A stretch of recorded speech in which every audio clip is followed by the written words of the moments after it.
Hi everyone, and welcome to the first channel to play Tormenta 20 in English. Happy May the 4th. May the 4th be with all of you. I am Alexander Januzzi. I'll be your host and GM for our adventure of today. Unfortunately, it's not a Star Wars based adventure. Maybe next time, but it is going to be a very cool one. We're going to dive into Bucko's background a little bit, which we started doing last session with time, and it was pretty cool. I like it. I'm gonna be doing that when we don't have the quorum for the main game. So, as always, I have an amazing cast. So let's please do a round of introductions. Hello, my name is Giselle Fernandez, they, them. I am a... Strong start. It's going great, guys. I don't know what you're talking about. Shush. Everything's fine. I'm a little jet lagged right now, and everything's fine. I'm playing Bucko, he, they, but a younger version of Bucko, he, they. Perhaps a version of Bucko who, is a building block on who Bucko has become. All right, I'll shut up now. Who's next? It's me. Hello, everyone. I'm Guilherme Moina, him, and tonight I'm playing Pierre-Marie de Beam, a friendly Molero buffalo and bard that accompanies Bucko in this adventure, I suppose. Let's see how it turns out. Hi, I'm Sydney Granat. I will be playing she, her. I will be playing Dahlia, also she, her, a Dallin who will also be accompanying Bucko in what will be definitely just a giant party. We're going to have a great time. No peril, no combat, just no, happy fun times, yes. Yeah. So, in the kingdom of Namalka, and in the free republics of Samburdia, there are tales of a caravan that roams the lands. It is known simply as the Grandma Sweeter's Caravan. This caravan, which is a collection of people of all kinds and from all walks of life, is known for bringing joy and kindness and luck wherever he goes. It is said that whenever the caravan is in town, just festivities sprout up spontaneously. People start playing music, putting up plays, trying daring feats, drinking, eating to their heart's content, and just indulging, and just all in a big gathering. Romantics declare their love, lovers spread the news far and wide, wedding proposals are made, and it is even said that more than once, Grandma Sweeter has had to officiate weddings during the festivities. The tale goes that the caravan has never been attacked, nor has it suffered from any of the wars that have afflicted Arton throughout the years, always seeming to somehow escape trouble, which is one of the reasons why it is always welcomed. If the caravan is in town, nothing bad will happen, at least for that night. And although people in the caravan aren't known as professional bards or as renowned actors, troupe, or even a circus, they nevertheless provide such epic nights of spontaneous fun to the small villages and towns that they visit that those nights are said to be never forgotten. Maybe above everything else, it seems that Grandma Sweeter's tremendously chill vibe seems to be the main thing that sticks with those fortunate enough to hang with her. It's also known that more than one banker and bureaucrat has joined her caravan over the years, even those of aristocratic origins. And so, our tale tonight brings us to a small village in the free republics of Samburdia. This time the caravan went a little bit further north than they usually go in these parts. Even going a little bit deeper into the forest of Greenaria, which is reputedly perilous. to the village of Greenspan. Yes, green area, Greenspan. I didn't name the forest, I did name the village, I'm sorry. The village exploded in festivities, different parties seeming to have erupted in different parts of town.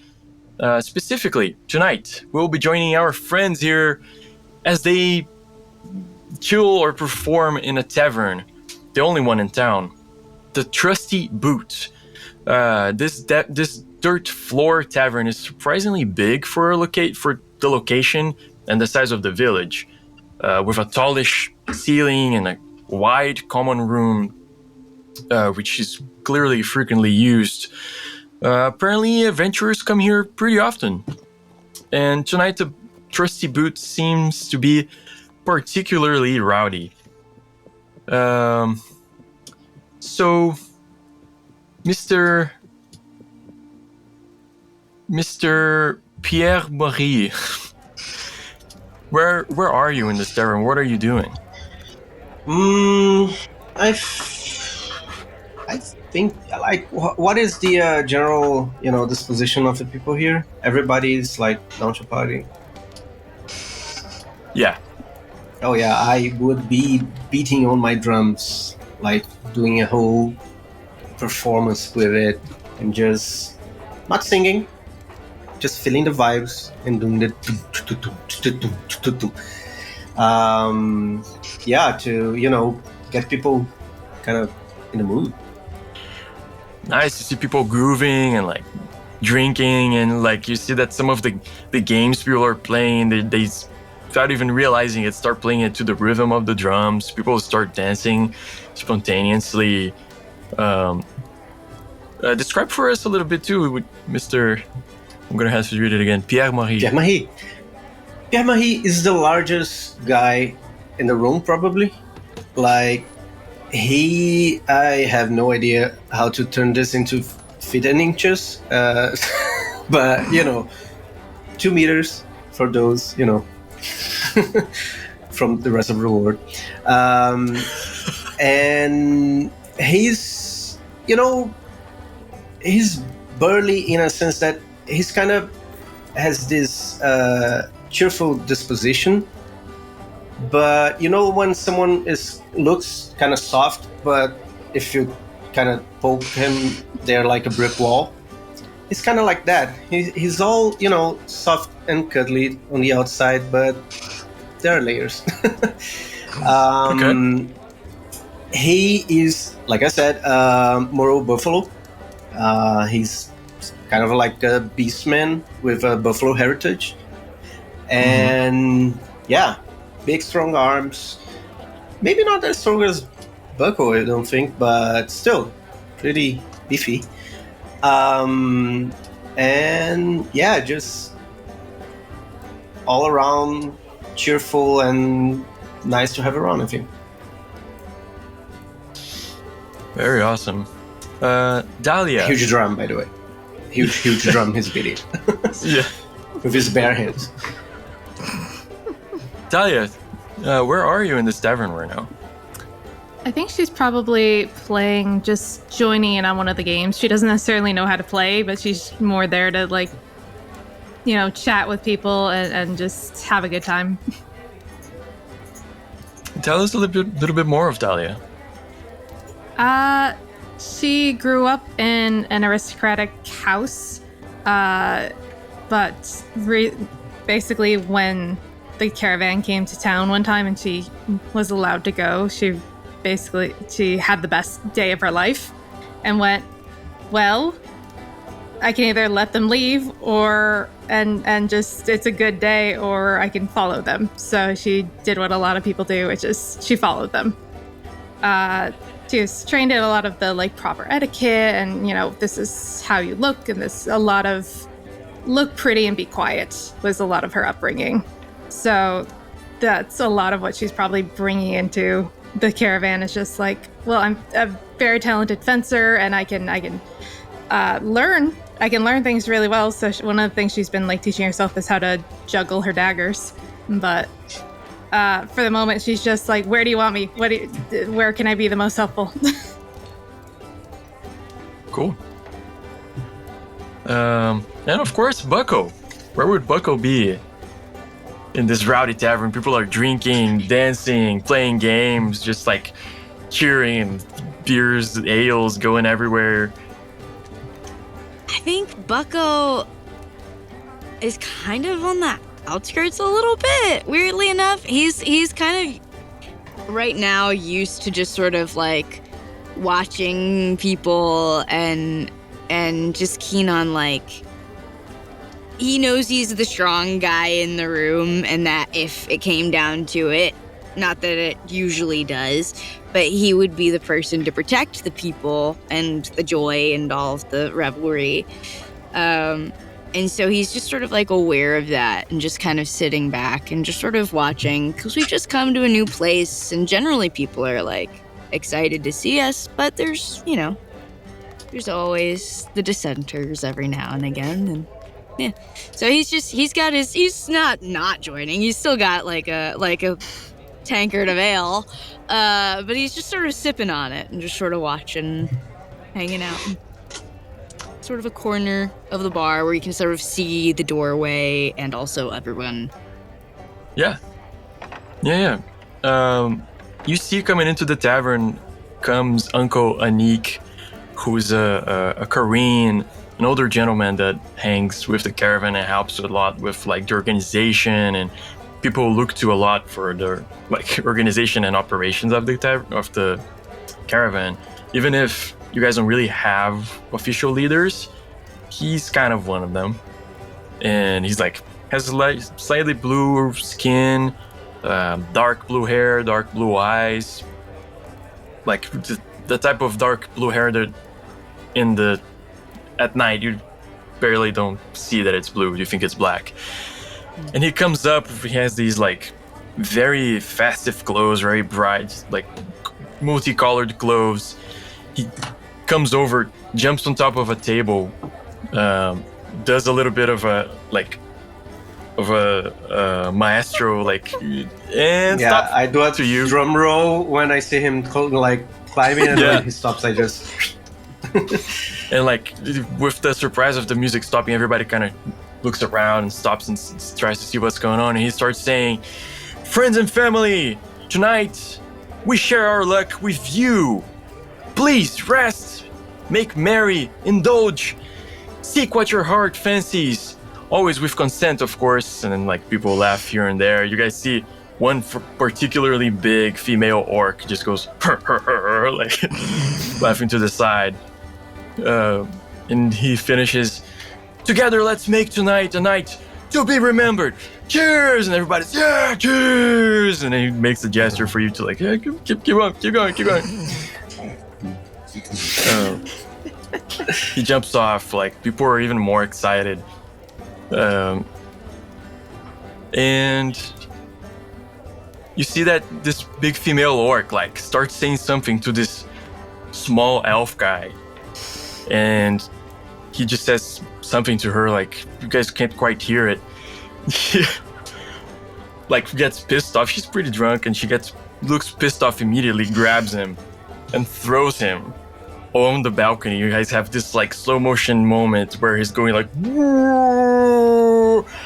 And he hits the balcony, keeps going through the bar, you know, sliding through, comes very close to the other end, and falls on the other side. Somebody got like lost their pint and all that kind of stuff. They grab like whatever's left on the pint and go, "Hey you!" Throws the beer, misses, but hits everybody else in the process. And then like somebody else is drunk and thinks it was the guy on the side and punches them, and all of a sudden it's a tavern brawl. Should have seen him coming. Yeah. All right. So just kind of put you. Bucko's just kind of watching for a second, because sometimes these things just kind of taper off on their own. You know, sometimes he really needs to intervene. If he really needs to intervene, he can, but Yeah, he's just kind of watching these drunk idiots, smash each other. Maybe I should change the tune and make it go slow. Oh, okay, it's gone. Yeah. The people I was playing cards with, I would probably be like, "No, we can just, yeah, that's their business. Give we them can 2 just seconds. They'll stay- be gassed in a yeah, we like can a just- mech. Stay Yeah. here There and is finish our hand. We're none of almost that. done. No. There's none of that. The table's flipped. Somebody draws a gun. Somebody slaps the gun away.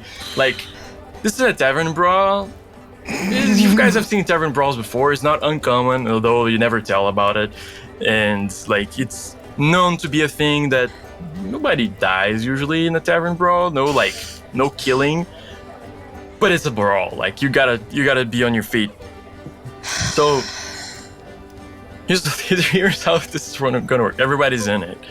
The objective basically is to be up in the end.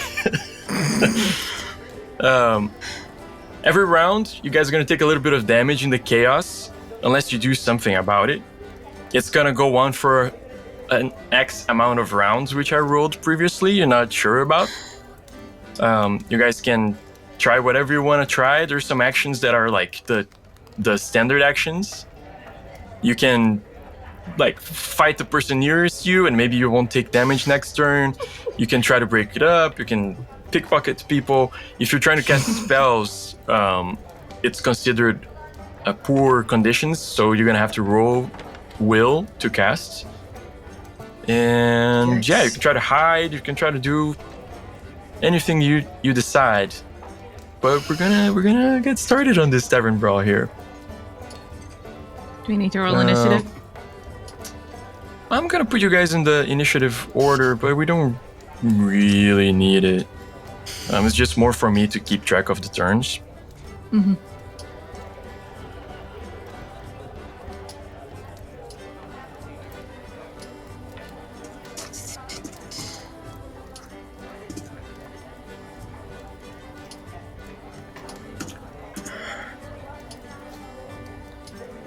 I'm gonna switch to so people on the stream can see Shit. it. Nice. It's not The gonna first matter. natural one? So, Natural No. 20. Natural 20. yeah. What's wrong with a natural 20, man? Good for you. I mean, it makes sense. You're kind of Like- up in it. I am. But And I've mentioned I'm on the, on the outskirts anyway, so. oh boy. Always yeah, there goes my natural 20.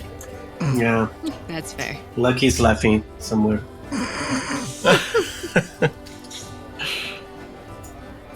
Okay.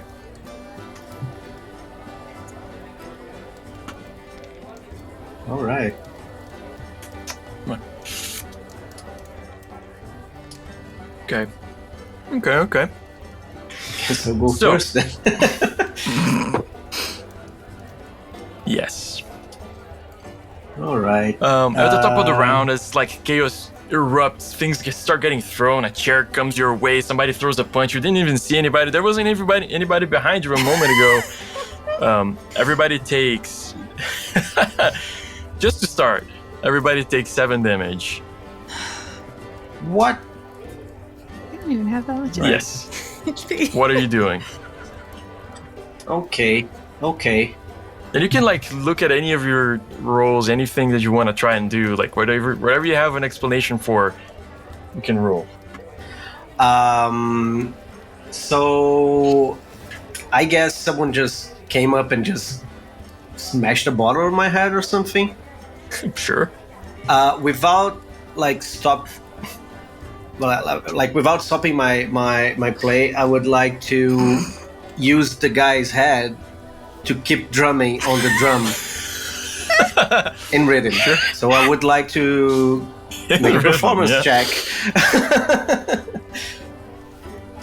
Okay. So you have the power just to keep it. I would allow you to try it anyway, but this is extra legal here because he does have a power that, as a bard, Yeah. he can No, attack I with would- performance. I would have to do an inspiration first. So if it's an actual attack, I would have to inspire myself first and everyone else. But Oh, gotcha. Yeah, regardless, that's fine. still, So with 25, it's a very good roll. Roll your damage. I mean, okay. How much? Uh,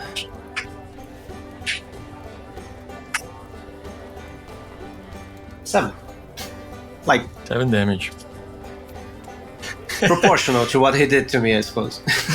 You can grab this guy's head, like headbutt him, and then start like.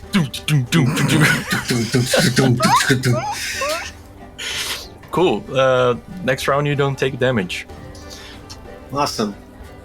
Just toss the guy to the side. Flops to the side. Dahlia, what are you up to? I think at least for now, her main thing, because she doesn't want to necessarily bring out her foil yet and start hurting people, she's probably just going to try to get out of the way and stealth. Okay, you can stealth check for sure. Okay. Because I think she's trying to just get a lay of the land of like, okay, who's causing the most trouble? Ooh, I do not have good stealth on this one. That is a whole 6. 6 total? I thought my stealth would be higher because my dex is so good, but no. Oh boy. You duck under a table thinking, okay, I'm safe for now, and the table, like, this big trog person just comes over.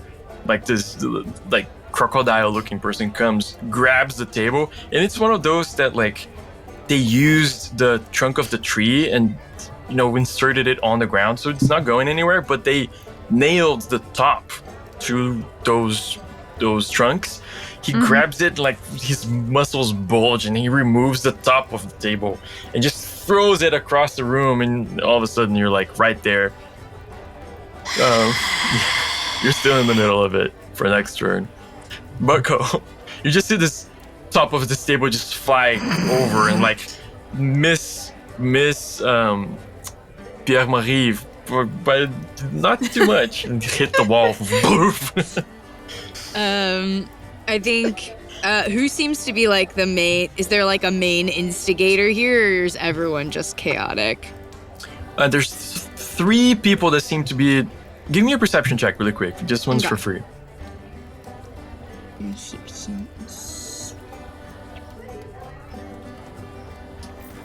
18. 18. In the middle of this chaos, it's almost hard to see, but you're a little bit taller anyway, and so are they. There's 3 people that seem to be the main offenders that just seems to respond to violence with complete, like, normality, which is the female orc, her name is Gourd, if it matters. The Trog, his name is Stabler, maybe there's a reason, and Bjorturk, which is a minotaur also, and they're like in 3 different spots, and they're really causing chaos. Is the Trog close to me? You're a big guy, you can walk wherever you want at the tavern. All right, I'm gonna walk up to the Trog because he just threw a table at one of my friends, barely missing another one. And I'm gonna try and can I just try and like choke hold him? I don't know if that's like grapple. Yeah, totally, that's a melee check. All right. Melee. 14. 13.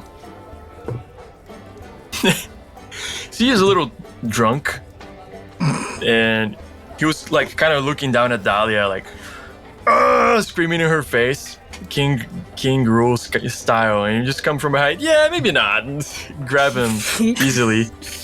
Can I like holler from here at everyone, just like in my loudest voice, to sit the heck down? You can, but mechanically, it's gonna have to be next round. That's fair. All right, cool. I'll just hold this guy for now. So, I'll say you took down an enemy with this, so you're not gonna take damage next turn. You're also took down one of the main offenders, so the number of rounds goes down by 1. That this chaos is happening. So we're gonna go through round number 2. Pierre-Marie, what's your plan? Okay. I see that Bucko's doing the job, like starting to, take down the main browsers one by one. And Sydney, sorry, you're the only one that takes damage this turn. I know. It's I did. 4 more damage. Sorry. Okay. Go ahead. My bad. I see like Bucko's doing their job. Like things are gonna go like they always go when this happens. Maybe, just maybe, what's her name again? Dahlia needs a little bit of of a cover while this happens. So while still drumming, I go towards her, and what's like around her? Like, is there anyone? Like, I know the truck guy is already subdued, but Yeah, so Bucko is next to her holding this strong guy that managed to he was shaking wildly and kind of kicked Dahlia a bit. Next to her, there's somebody fighting and glass on the floor, things are being thrown. Piece of the ceiling falls down, I don't know. Just everything. Right. So I want to pretend that I'm going bull rushing into that area, just so everyone just jumps out of the way. Clears. Yeah. Could it be like a trickery, like a feint? Sure. Okay. Well, what are you trying to achieve with this? Is just clear for her? I just want them all to see this big fella brushing their way and just stop smashing bottles in each other's heads and just stay clear. And I'm going straight to where Dahlia is, so she can have a little bit of respite for a while, because everyone's just running for their lives. Okay. What's your main... So it's going to be degrees of success. What's your main objective? Is it reducing the number of rounds by 1, or is it protecting her? It's protecting her. Okay. And cool. Maybe breaking the momentum there for a bit, but mostly protecting her. So let's see. 25 again. Very nice. You do both things. So Dahlia's free of damage next turn, and the number of rounds has been reduced by 1. Awesome. And just go doom, doom, doom, doom, doom, doom, and I point my horns to the front and just go charging. You see there's these 4 people fighting in the middle of the way, and 3 of them look and then go around spread out, and then one of them is that's right, gets run over. And when I arrive, I just go, hey! And keep drumming. What's up? Changing the vibe. Yeah. Dahlia. Thank you. Who should I go Sit after? behind me, dear. She's just gonna kind of look, because they're both taller than her, so she's gonna look at both of them, being like, "Who should I go after? What should I do? What should I do?" Well, I haven't had any tips until now, and I'll have to close this once at some point. So maybe if you can make their purses light in the confusion. She's gonna look really confused. Get some money. If you're gonna pick pockets, now is definitely the time to do some thievery.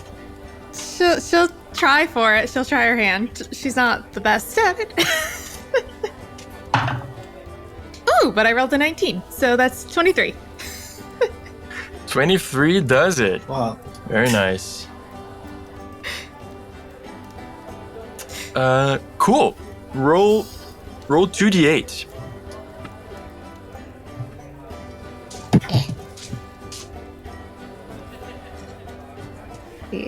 D8. That's the number of T-bars that you're able to lift from people's purses around you. I rolled 2 7s, so that's 14. No.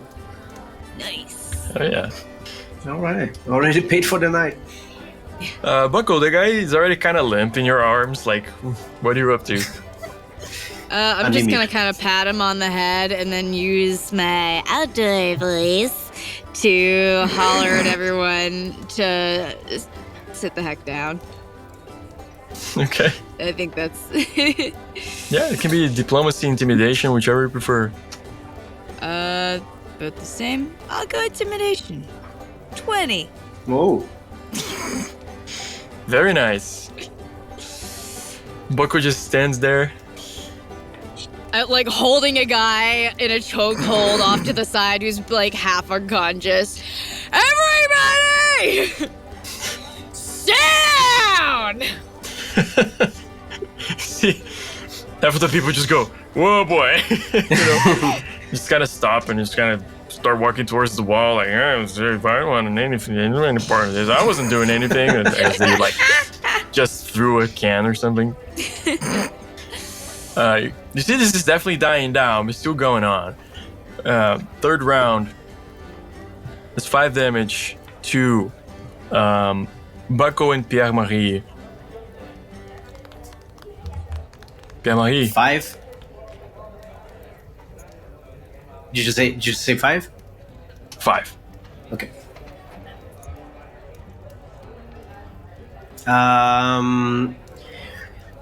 Yeah. Who's the main target now? I want to end it. There's 2 more like big burly fellas. There's a minotaur, and there's the orc, the female orc. Okay, she started. They're still like they don't care about the intimidation or like people shouting. They're still like, yes, throw things, and they throw somebody else like across the room. Ah! Right. So I'll aim at the one who started, the orc lady. Okay. I'll rest my drum to the side, crack my knuckles, and now I'm going for an actual headbutt. Cool. I'll do with fighting because I'm not inspired. Just want to knock her down. 23. Cool. You run over to her. Any specific description? Like I just I just want to she's probably fighting someone. I'm just gonna run towards her, grab her by the waist, and just toss her like to the other side of the bar. Yeah. Just to separate them both and Cool. Yeah. She was about to like throw somebody else. Like she grabs this dwarf, and the dwarf was like, "No!" Boom! You reach her with your headbutt, and she just topples backwards. Ah! Poof! Falls behind you. Hear a little like shout in there as the Heaney bartender screams, seeing somebody just falling back there. She breaks a bunch of bottles. Ooh. She's like, "This is not fair." you hear her calling from the other side. So there's another round down, and you're not taking any damage next turn. Oof. Dahlia already didn't take damage this turn. What's Dahlia doing? Well, I will also note, after picking all those pockets or grabbing random bags of money, just sitting, people forgotten, she just gives it straight to Pierre-Marie, because it's like, he asked for it, so... Good job. Good job, little one. How much was it? 14. Here's your part. And I give her back 12. And I toss one to Bucko. I'm like still holding this guy. Oh, thanks. That guy's fully out. Like he's Okay. Yeah, no, I'm holding him mostly just to keep him Not upright. to fall down. Because this is the grip that I have on him. It keeps my other arm free. It's fine. He's just here. You're my best friend. Yeah, all right, buddy. Yeah. I'll get you some water in the morning. I think if I perceive that the Minotaur is the only one who seems to still be fighting, I think she's just gonna go try to it's very as undetected as she can, try to trip him with her foil, swipe at his legs just so he falls down. Cool. So that would be a melee attack. Okay, and do I get extra things? What is with me in the 4s? Okay. So I just rolled a 4 plus 7, so it's 11. Do I get? I think I add my dex to my attack bonus. But I thought I fixed it in your sheet. it like reversed it or something because I thought I had it in there, and then now it's at 0. No, so I changed your melee. It now works with melee. Okay. Melee, can just go straight to dex, so you don't have to. Okay, so I don't need So to it's add just a anything plus 7 to your attack. So just Yeah. plus 7. So that's an 11. That's 11 doesn't quite do it. I wouldn't expect it to. You try to trip this massive minotaur, like about Bucko-sized minotaur, just angrier looking, and just no dice. Like your foil almost bends a little bit, trying to poke at his feet. He just looks down. Oh, there's bugs in this place. Starts stomping down. What's Bucko doing? I'm not a bug. I'm a flower. I guess I'll toss this guy into sort of a corner booth where he can slump over and approach the Minotaur. Okay. Any chance I can kind of get him to similarly? Can I chokehold this guy too? That's a contested melee, yeah? Oh boy. Oh my god. Just so you know, it's not just you with the 4s. I've rolled 2 4s so far, and I've rolled 3 times. So we're even. 17! He grabs a chair and breaks over somebody's head when you're able to easily catch him from behind. Alright, buddy. You're gonna calm down now. Nope. Calm down. Cool. It brings us to round number 4. You see that the fight's mostly broken down now. Not many people were fighting. These were the last ones actually keeping it going. There's one dwarf left, super drunk, and he's swinging something, and he throws it down, and it smashes on the floor. Wood splinters fly off, and right next to where he throws it at is Grandma Sweeter, and everybody just goes, and she just looks down, looks at him, and goes, "Now, darling, wait, hang on, I can do the accent sometimes." "Darling, I'm quite sure you're not trying to do that, are you?" And then she, does a quick step forward, steps on his foot, and does a little bit of a body check, and he falls back down. Everybody just stops, looks, start laughing. All of a sudden, people are drinking again. It's yeah, it's a tavern. People that were fighting, somebody was about to smash a pint in somebody else's face, and they go, and just drink the pint. Men.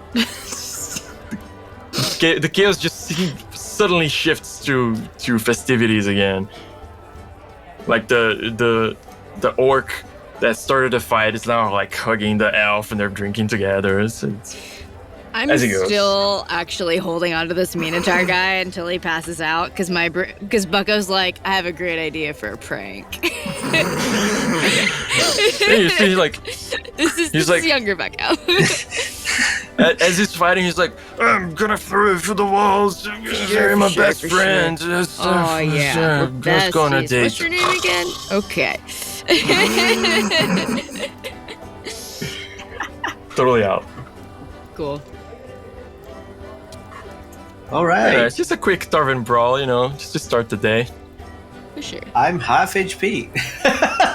I'm gonna call motion to you guys to sort of meet me outside if you need any healing, but I'm also gonna drag this guy with me. Oh no, I brought my herbs. Oh, Not good. good. How much does it heal? So don't worry about that for now. Is there anything else you guys wanna try to do during the scene? Okay. I'll get the money. I want to get these guys to help me get this Minotaur guy up on the roof. Great. Oh yeah, no. 1 second Because though. I'm not going up there. I just grabbed the bar that I got from Dahlia That's and so just evil. get myself a mug, He's a a prankster. veil, and just down in one sip and say, "All right, what's your plan for this big fella there?" I'm thinking roof. The roof one, yeah, I love that one. Yes, let's go. I grab the legs and just start going. You guys Is walk he just outside. like dragging thunk thunk thunk like up Yeah. a ladder, like? Careful with the horns there, yeah. He's absolutely out, you know. It's like if this was a like manga or whatever, he would have like the little bubbles on top. Yeah. Like, totally out and drunk. You guys are easily able to come outside and like there's some boxes next to the tavern. You can put him in there or just throw him in there or whatever. Up there. He's a minotaur. He's afraid of heights. He's not gonna have a fun time. I cannot help with the strength, but I can help with the emotional support, I guess. I hold out my fist for you to give me a fist bump, like. Right on. All right. The night I'm continues. gonna light one up here. just kick back. Hey, that'll show him not to screw us. Amazing. Your Minotaur playing a prank on a Minotaur. That's what I play RPGs for. I don't see what's the fuss all about the heights, you know. They're scary. There's one man. advantage.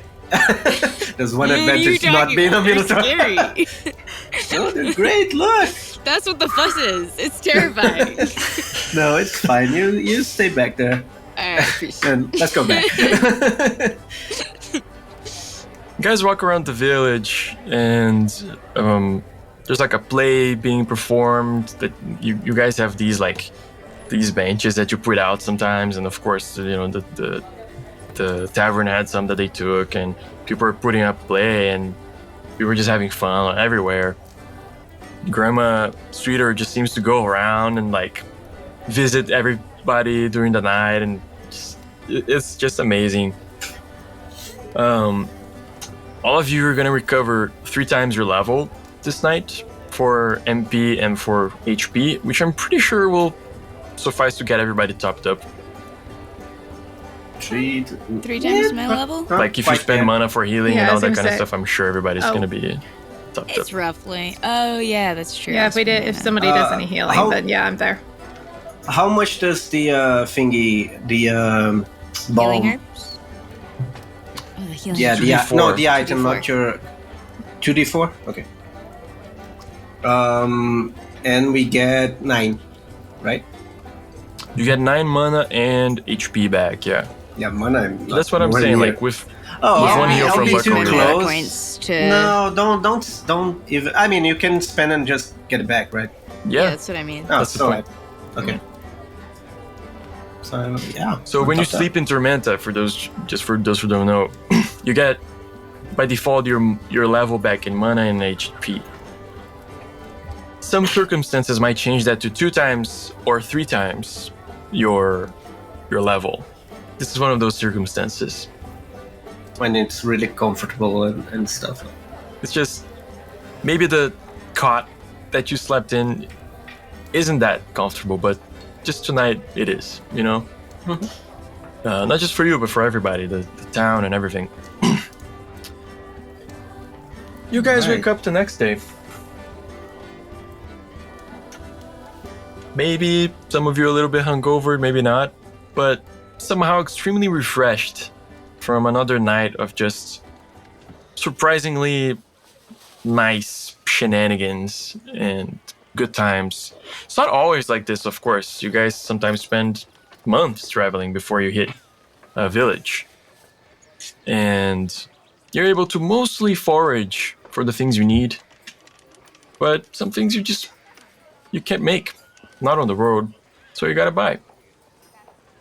So every once in a while, of course, people tip you guys all the time when you're in town, quote unquote, performing. But also, every once in a while, you guys will take a job or two. Just simple stuff in town. Again, as a measurement of like how much money is worth. Like I think a tibar is, or 1 or 3 tibars is like a peasant's. It's what a peasant makes in the year. You know what I mean? So Legit. yeah, I it's stole pretty so insane. much money. Well, there are adventurers in the tavern. The adventurers reputedly make more money because they might die at any moment. You guys are awoken by Uncle Anik, and he wakes you guys up one at a time, saying, "Hey, meet me and Grandma at the farm. The farm at the edge of the village. You're gonna see it. There's an arch on top of it and stuff at the entrance. So you just come on, get up." All And right. I start doing my morning routine. I start banging on the drums, and you see him getting riled up. And yeah, I cast Arcane Armor every morning, and it lasts for the day. Okay. That's the sound you wake up to every single morning. Some people were like still drunk and trying to sleep. Like, no, Oh, stop let's that. go, Arcane let's armor go. time, guys. Yeah. And we see him like beefing up. Who invited this guy? Cool. You guys walk around the village and you see like somehow there's barely any trace, apart from a minotaur on top of a tavern. There's barely any trace of a party Just the hear, night before. This giant What's dude, up, sucker? he's just like sobbing up there, and people are like, "There's a ladder, there's boxes. What else do you need?" And he's just still up there, just crying. You guys cross through the village, and people. Yeah. He caused chaos last night. He could have seriously injured somebody. Let him suffer. Oh, he did. You guys walk through town, and you see like everybody just seems reinvigorated and just livelier and happier and working like super excitedly on everything and trading stuff with people from the caravan, complimenting them on their acting. And this, again, people in the caravan are just people, you know. And you guys come up to the other side, and you see a little bit separate from the village, there is a fenced farm, pretty big, pretty large, and it has an arch in the entrance, and it reads this name that I'm going to totally find right now, which is the Rolling Moss Nursery. You see that it's fenced. The fence is pretty tall. It's like Bucko's shoulder size. And within there are some plantations, and there are also some like closed off greenhouses, it seems like. Give me perception checks or insight or survival. Survival can do. What is with my rolls? Perception. Insight Oh, source. come on. Survival is bad. That's a 7. I had +7 and I got a 13. I rolled a 2.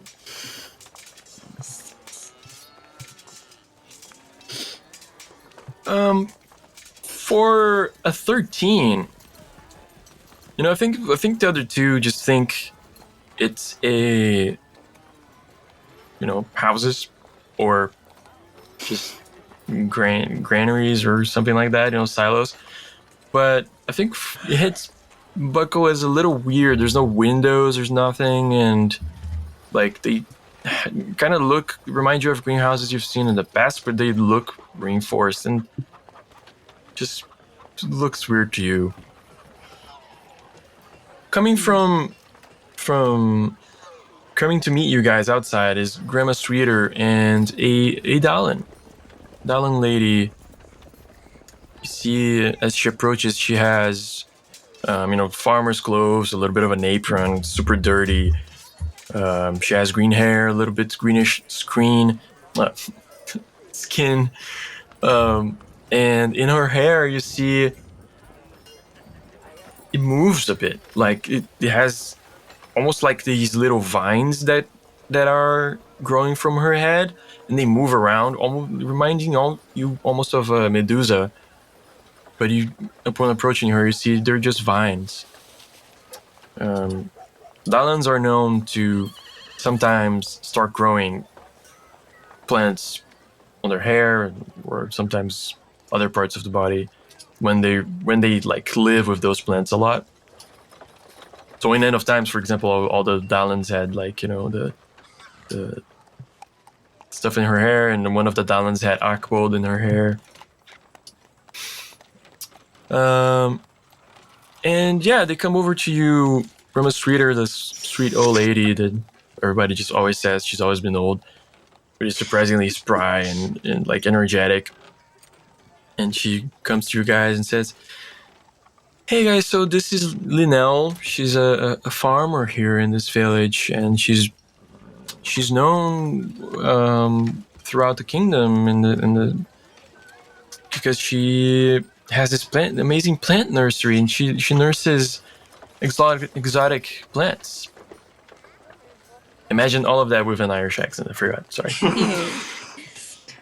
And Linnell starts saying like, "Yeah, I usually hire the adventurers that come around town to go deliver something for me, but seeming as you guys are here, I'd rather give the money to you. Some of these people sometimes say they get robbed, and I can never be sure." What are you delivering? So just delivering some plants to a friend of mine, a friend of ours actually. He lives just a bit more north, just through the woods a little bit. It's a little bit of a way to get there. Gets confusing sometimes, but I'm pretty confident you'll find it. It can be a little bit tricky, can be a little bit risky sometimes, but I'm sure you guys will be fine. All right. Then of course the money goes to the caravan. You know, it's a better deal. Is the entire caravan going up there? Is it on our path? Oh no, dear, no. I have a trouble here, and a big cart, a wagon. So you can take that. If you can help me load in the plants at the back of the wagon, you can just use that. Should be All right. easy peasy. Sure. Yeah. Where are they? Sweet. Okay. The Grandma Streeter like says goodbye, and they go back to the caravan. So it's basically you three taking the stuff. Mm-hmm. Linnell takes you guys through the plantation, and you see that she does plant food and this kind of stuff, but there's also herbs you've never seen, some other weird plants with fruit you've never seen. And she Bucko takes just you. be like asking little like, I don't want to seem too invasive, but I'm very actually curious about this plant. Questions about all the things are passing by. Yeah. You see, she's so excited to start answering. She's like, when she sees that you're interested, she's like, doesn't have too many people to talk about this stuff. And she just goes, "Oh yeah, of course. Like it's so hard here. It's just me for the whole farm. Good thing I'm a Dalin." And she goes, "So this, don't touch this. This one, don't eat it. But that one's great. Like you can add it on food and it's just great. This one's actually just like a herb I like to eat. So that's what." And then it's like she just keeps going one by one. Bucko's like collecting little like things and like trying to like remember stuff because he's like got his little healing herbs packet and he's like, how do I also make this better? He's smelling every single herb like. Just anything she says you can eat that. He's like, can I? Okay. Yeah. Nibbles like a tiny Dahlia's piece the of same the thing. lip, like. Dahlia's like, anytime it's like, oh, that's edible. It's like, oh, great, I'm trying that. Are any of those combustible, smokable? Oh dear. Of course. She like takes you guys around the back. When there's this little plantation, she's like, "Here." And takes like a big strand, you know, and just go, "Here, just I hand her the I put it in my I got flipped last I put it night. in my headband. I put it in my headband because I have a herbal cap, so I refill it. Yeah, it helps with my will checks. that's a nice one, Tormenta. She doesn't accept it to bar. She's like, "No, please, this is a. If you're friends with one of my good friends, please." What am I gonna do with it? You know. She spends a lot of time just showing you guys around, like happily, and then finally she takes you to near one of these like closed off buildings, which already has like the Trobo being the chocobo looking creature, is like, pecking at some grass in the ground nearby, and the wagon is near the door, and she's like, so yeah, just the usual, be careful. I've already sedated them.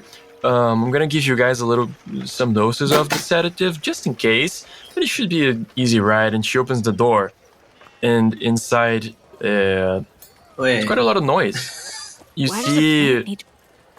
see these tiny, like small-sized plants, the size of like a hini, like a halfling, and they look like a mingle of wolves. Basically, they have like paws. They're all made of plants, but they have paws like this thick trunk, and at the top they have two heads, like with longish necks and teeth, and they have like a little bit of like a salve running down, and they like when you open the doors, she opens the doors, they start howling like ooh, and all of them kind of start howling. It's a little bit noisy, but you see that laying on the ground are already 4 of those, kind of bound up and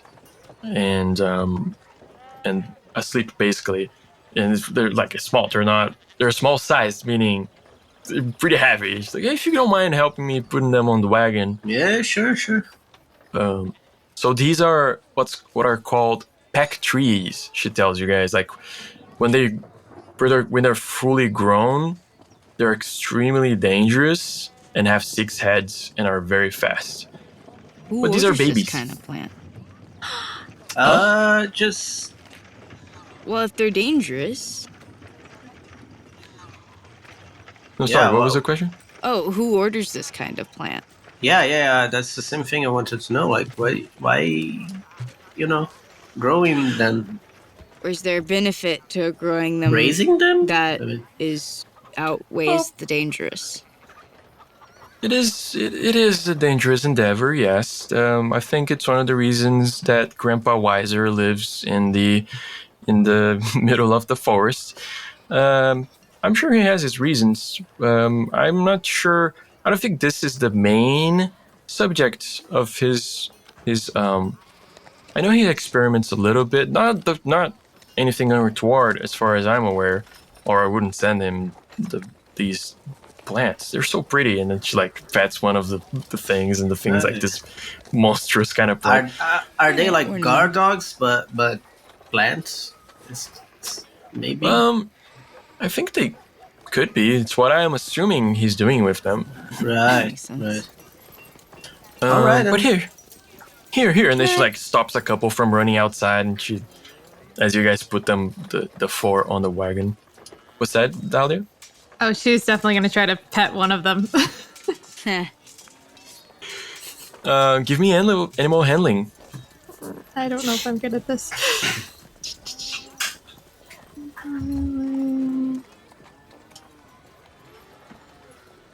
Is that handling? Yeah, I'm Oh, okay. actually proficient in I that. think they shortened it so it would Yeah, fit in the it's character sheet. handling, and better. then I think I have a thing for my race. Yeah, wild empathy. So let me look that up. So I can technically communicate it. Yeah. But I rolled another 4. So that's 4 a big old 8. 8. You see that Linnell is like petting one of the heads in one of these creatures, and you go to like try to pet the other one, and the other one just goes like, like tries to snaps at you, and she's like, "Oh, sorry, dear. They're it kind of takes a little bit for them to be used to somebody. They're not. If you see one of these in the wild, full grown, run." Noted. Noted. Yeah. But just in case we do, because we're headed towards somebody who allegedly has these, what would we do? We had to fight I'm one? sure he has things under control in his farm. I know he he experiments. He used to be very fond of healing herbs. Hey, me too. I think you're gonna like each other a lot. But yeah, I honestly am not sure what he wants with these. He's already got 2 that I sent him a while back. Maybe he just needs more help. Maybe he actually is trying to mix something up, or who knows? Or maybe those 2 got lonely. Maybe. All right. But here, there's a couple more things. And she like closes off the door for this one and helps you guys hitch the trobo to the wagon, and you guys ride around the farm a little bit. It's a pretty wide place. And you come to another building. She opens up, and you see you see these deer, but they're plants. So these are antlered grove beasts. And you see some of them look male, some of them look female. And she says, so these actually, the females actually have quite powerful healing properties from their salves. If you're in good terms with them, they usually let you milk them for this. Actually, many of the healing balms that we sell here in the town are made from exactly that. But that's why I'm sending. I think that's why I'm sending 2 of these young ones here for him. And you see, like already also bound and like passed out. You see a couple of young antlered grove beasts, and she says these are 2 females that he requested. So if you don't mind helping me load them up, and Should we be putting them together, or should we? Because well, probably the other ones try to eat these. oh, they're all passed out, dear. They should be fine. We have extra sedative. Okay. Right, and about that, let me help you. And then she you guys close up, etc. You go to her house. She gives you like a little bit to drink. She gives you. How do you milk it? Like how? What's? Sorry. Could I? I'm I was gonna ask if I fascinated could by try this. to approach one, Yeah. like pet it. But Okay. It's an animal handling. It's a handling check. And she says, "Just think of a deer, 24. Oh wow. Nice." So you see, like you approach calmly, and you see the male kind of like comes close and stands, and does one of those like, like, I kind of like squat a little bit to like lower myself to seem less Right. threatening. And you see these are quite tame, and you're able to rather easily like milk one of them. So here's the effect that it does. So you get the sap, and you have a dose of the sap, which just counts as a restorative balm. Oh, cool. And she says, yeah, it's usually once a day type of deal, which honestly is not bad. Cool. Thank you, dear. You can keep that one, by the way. Oh, thank you. Like, tuck it away in my pocket. Anyone else want to try? It's okay. It's kind of a unique experience. All right. Okay. I've never done this before, but could be that hard, right? I'll use my bard power, eclectic. Okay. I'll spend 1 NP, and it will count as train for handling, Okay. which Cool. gives me +2, right? At this level. All Yes. right. So handling. I rolled a 2, 10. Sorry, man. You try to approach another one, and it just like looks a little frightened. and the male starts coming forward towards you, like challenging you. All right. Maybe it is hard after all. Yeah, no, we will. I'm fine. Oh, I'm sorry, dear. Sometimes they can be a little tough. These are wild creatures. Bucko there had the right Plants. idea. I think they don't like big fellas like me. Next time, maybe crouch a bit. That's what you did, right? Right. Yeah. Okay. Next time, maybe. Cool. Sweet. She gives you a few doses of the. It's a venom, but she gives you 4 doses of the venom. Oh, okay. She says The sedative. the sedative. Alright. If if any of them starts waking up for some reason, maybe it gets a little shaky, just pat them, put them back to sleep. It should be okay. All right. Bucko here knows what to do.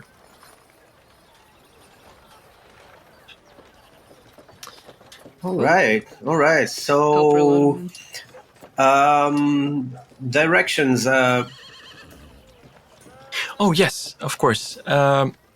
So he's a little bit of a recluse. Very nice gentleman, but a little bit of a recluse. You're gonna take this road there north, and even takes you a moment to realize that way wasn't road. Right. It's very much a road in quotes. Yeah. Just keep going north. Go in the direction of the tallest tree, and when you get there, you're gonna find one of his riddles. He changes them over time, so even doesn't help me to try and give you the answers. But there's 3 total. They're usually easy. He's just trying to unencourage the less gifted. Intelligent. She doesn't know how to explain. I'm not the Those that have smartest. usually a. Yeah, I look around and I'm like, I'm good at being big and strong, mostly. yeah. So if maybe you knew the answers to those riddles ahead of time, that would be helpful. She says, "Don't worry, you'll be fine." But Like they did call me. They did call me a poet with my knuckles back in the arenas, but I don't think that's gonna translate to riddles. I've never She goes, been good at "You were in an those. arena? Oh yes, Wow. 10 years. That's a big change in careers." Yeah, tired They of come all the from all blood. walks of life. Yeah, That's true.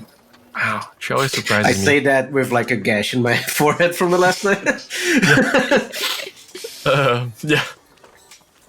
And then she says, "Well, regardless, when you come to the end of the trail, after the 3rd, oh my gosh, riddle, just go to the highest hill in sight, and you'll find his farm." Okay. Okay. All right, I haven't been there myself for a long time, but from what I hear, he's still a very nice gentleman. Well, if he's friends All with you right. and Grandma, then yeah. Of course he's nice. Cool. So yeah, she tells you guys you can do handling checks to try and put them back to sleep. Can also be survival because they're plants, quite literally. And yeah, she's like, "Okay, cool, bye," and starts going back to her farm All right. stuff. Alright, I guess I'll navigate. Please do. Yes. That's north, right? She said. I probably point south. North is this way. Oh, I start okay. leading us. I'm Right, like 'cause usually the used to sun, being the yeah. navigator All right, anyway. All right. Right on, man. Lead Pierre away. is just like, "That way," right? And starts walking. Bucko just holds him by the scruff and starts walking in the right direction. Go. I'll just drive the cart and you can point the way. So yeah, you guys start going. There's a little bit of a road there. Like you see, this probably was like a game trail that got followed a few times, and then like has the the wheels of the wagon. Probably this wagon, quite a few times. No question. Do we have like animals to pull the cart, or are we supposed No, yeah, there's to? there's a trobo. I said so. Oh, okay. I It's was like a chocobo kind. I actually have a picture. There's a minotaur and a buffalo. Maybe that's, I don't know. Rude to assume. No, there's a giant. We could. There's a giant chicken carrying Awesome. pulling the wagon. Yay! Amazing. Aw. So here's. It's a great sign that you have a map for this. There's absolutely no alarm bells ringing in my head at all. I just wanted to show Yeah, the of course. very cool minis. Yeah, they're very cool. That you just happen to have because why not? They're fun. So organize yourselves however you like in the cart. Question. But even Can you guys Yes. hear me? yes. Yeah. Okay, because my computer's just been having the bouncing ball of death. I can hear you guys. I can't change tabs, and my tab did not update with the map. So Ooh. I kept not saying anything because I'm like, I don't know if they'll be able to hear me. Without a 20-minute everything's delay. Fine. Like, Yeah. Okay. Yeah. But I do think you I need to restart my pause? computer. all right. Okay. You guys want to do a quick break We then? could do the breakdown. Yeah. Yeah. Okay. 15 So- minutes. See you guys in like 10, 15. Don't go anywhere. We'll be right back. Oh yeah, I need to switch this first. Sydney, give me a moment.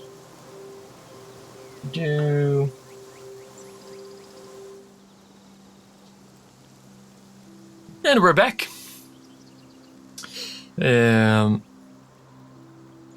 So you guys start trekking through the forest. Just check Zencaster. Yeah. You guys start trekking through the forest, and even before you go into the forest sprawling ahead of you, super green, beautiful colors, yellows and bright greens and dark greens, and flowers growing. You see one tree that pokes out, just way bigger, somewhere ahead. And Bucko's like, okay, that really is due north. Here we go. When you guys go into the forest, it's hard to see it because of the canopy of the trees that you're under. But with a, what was it, 25? 24, I think. 24. Bucko easily is able to track forward, northwards, and find the tree. You see that the trail you're following sometimes gets lost to vegetation. Sometimes you're unsure where to head to, but you're like, okay, if I go forward, I'm actually gonna jostle the cart. It's gonna be a little bit of a rough patch. Let's go around. I can see like how we can make a contour on this and go around and come out the better. And you just keep going, and sure enough, you find it. It's in a little bit of a clearing because the trees around it don't get as much sun, and you find the big tree rather easily. Very chill. And you see a small wooden plaque hanging from the tree as you go around, and you see written on it with chalk or something like that is a little riddle. It goes, "What has a mouth but never eats, and a bed but never sleeps?" Bucko looks at it and then just looks at the rest of them and kind of shrugs. Has a mouth, but doesn't eat, and a bed, but doesn't sleep. Caves have mouths, but they don't have beds. Rivers? Rivers! Rivers. Yeah. The answer comes to your mind, and with a click, you hear sound of a river somewhere nearby. Oh. If you can please Oh, do wow. the second survival check. And of course, the others can help, however they prefer. I'll With try to. survive. I will It try doesn't to need to be look survival ahead. for the help. I'll try to look ahead and perceive. Yeah. Sure. 13. Well, I'll just try survival. Just everything's at survival. 14. Okay. That's a +2. So the way continuous extended tests work, usually they start at a DC and they climb up a bit. And this is no different. So, of course, 24 beat the first one. 17 wasn't going to quite beat it, but with the +2 you got from your help, from your friends, little help from your friends, you're able to track through. And it's funny how the sound plays in the forest this thick. You know, sometimes you think it's coming from one way, it's not really. And what really saves you guys is your sense of smell. And you're able to, like, actually, it smells fresher that way. And as you track through, I have it too now. yeah, you come to this pretty nice river running through the forest. You look around and you see a little bit of ways, still more north, still further north. You see a little bridge that crosses over, and you're able to go to it and cross it. It's a little shaky and old and not that well maintained, but it works. And you guys go through safely. You guys are powering through this. So you arrive at right at the other side of the river, across the bridge. You see it hanging from another tree, another plaque, and written on it is a second riddle, which is follow the flowers that are likely to prompt a kiss. Tulips. Bucko just sort of looks around for Yeah, flowers. are there any flowers around? Tulips, says Dahlia, as she looks around and sees the beautiful color of the tulips in a rock nearby. It's starting to get a little thicker here, and as it looks, you're going to be a little bit off the path, off the beaten path here. So you're starting to trek into the forest proper now. Having to choose which way to go every moment of the way as it gets harder and harder. Give me a third survival check. I will try to help again.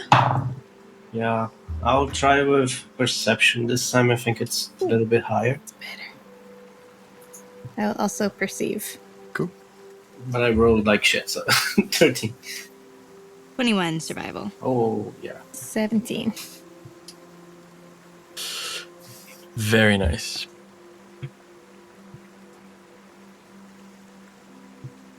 So as you guys trek further in, this is slower going. You, at one point, Dahlia kind of tells you guys to stop, like, stop. And she kind of points, and you see these very interesting looking trees that they look like their branches grow in a spiral around the tree. And Dahlia knows that these are lashback trees, and very little disturbance might make them unfurl very fast and just slap things from around them. and you guys are able to track around that area and keep going, and you keep finding patches of tulips to follow around, and you can see them at a distance. Even if you can't go directly to them, you're going in the right way. Maybe we should get some of these things you said. Set them in front of the stage and let them slap the bottles that fly my way when I'm performing. What do you think?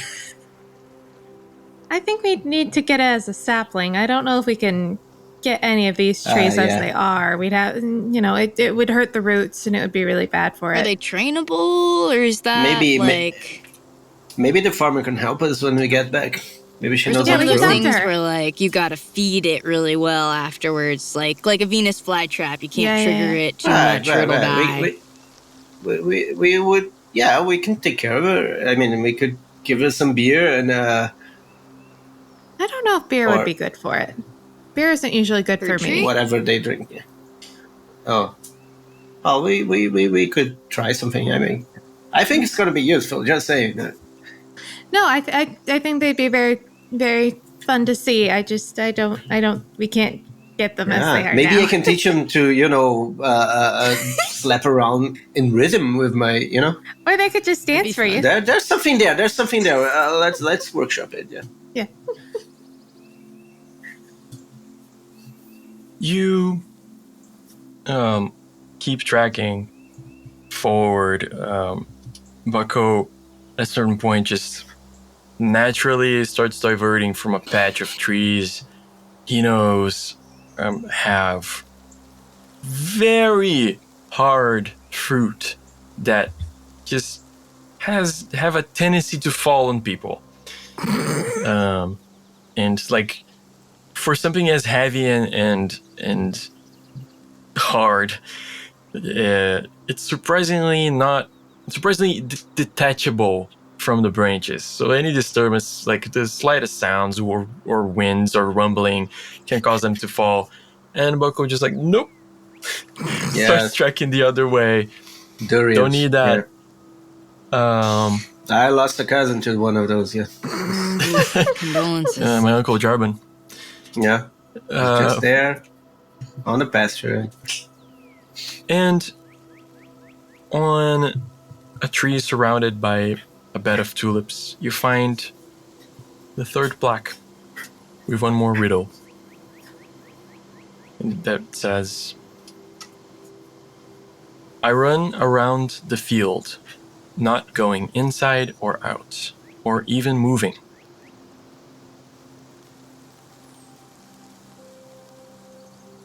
Like a fence? Give me perception checks.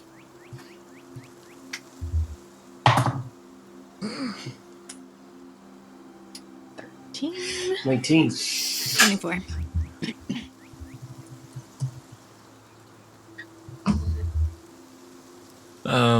It's funny because Dahlia is the one to say it, but she doesn't quite notice.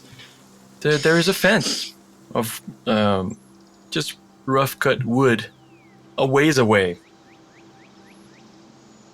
And you guys head over to it.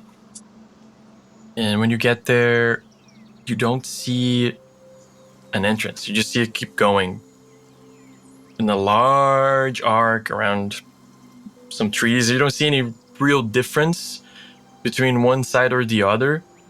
There's nothing explaining what this separates.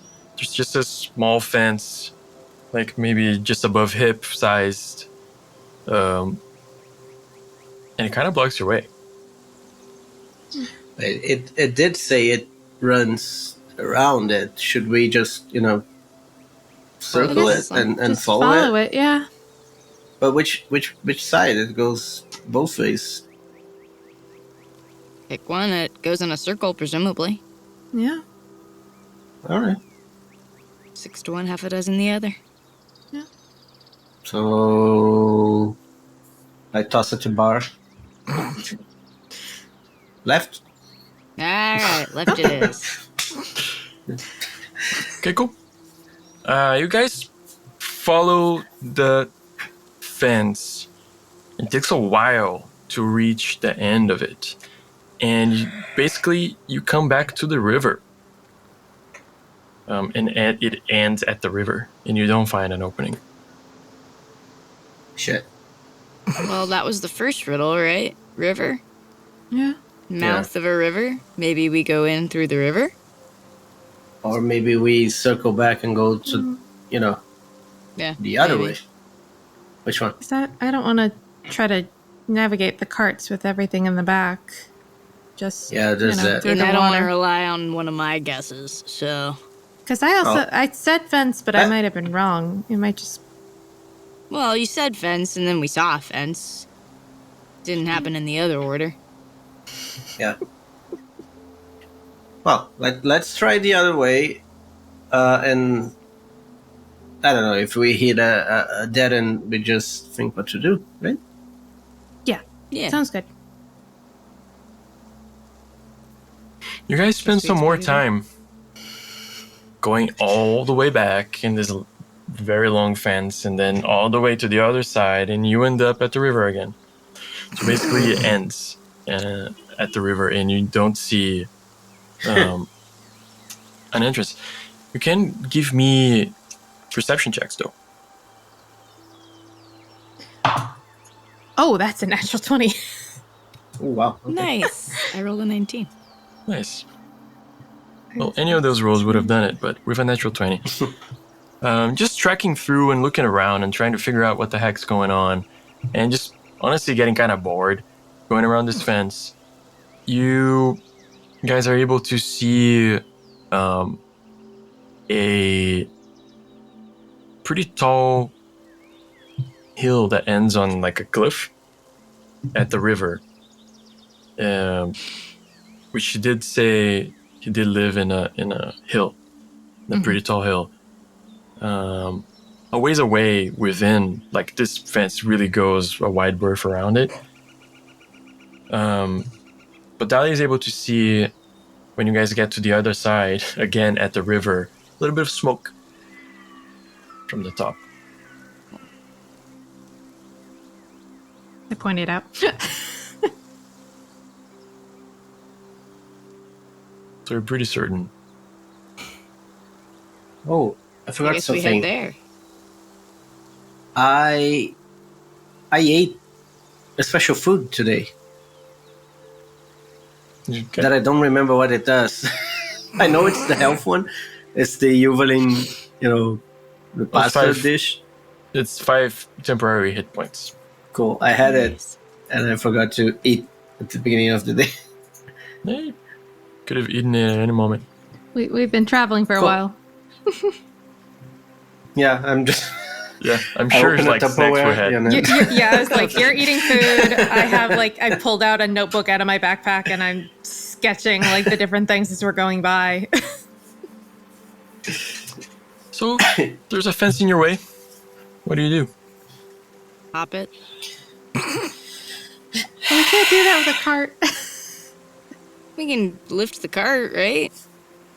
Or just Can you smash lift the the fence. cart? I mean, if I kick it, I think is it it like will. a fence that we can, it's like a makeshift fence where we can kind of like undo a part of it and then redo a part of it on the other side? It's kind of makeshift. It would take a little bit of work to undo it neatly enough to put it back together put it when you're back, on the other okay. side. I think we make the effort. Okay. Yeah, I wear my brass knuckles. I hold one of the boards and do a 1-inch punch, like. So you break it? We're breaking No. it? I wanna Just like dismantling get it. in a part that the nail will just go with the board. Remove it? Yeah. Yeah. No, I don't want to You're break it in punching half. the I want nails out of the fence. no, the just the board with the nail on it. I know what you wanted. I understand what you're trying to do. Yeah, I don't want to break it in half. Let's just get on the base of it and just detach it. I mean, that would be like either a craft roll or maybe a melee roll, or maybe a thievery roll. Thievery. All right. All right. Can it be a melee? Yeah, Like I mean, straight- with your one punch explanation, of course it can. I think I have more precision with it. But I Do you roll a want help? natural 2. Yes, definitely. So Pierre, Okay. trying to remove these as cleanly as he can using his gladiatory techniques. Removes one plank. It's pretty impressive. Removes the other side of the plank. Pretty cool. Then goes for the taller plank.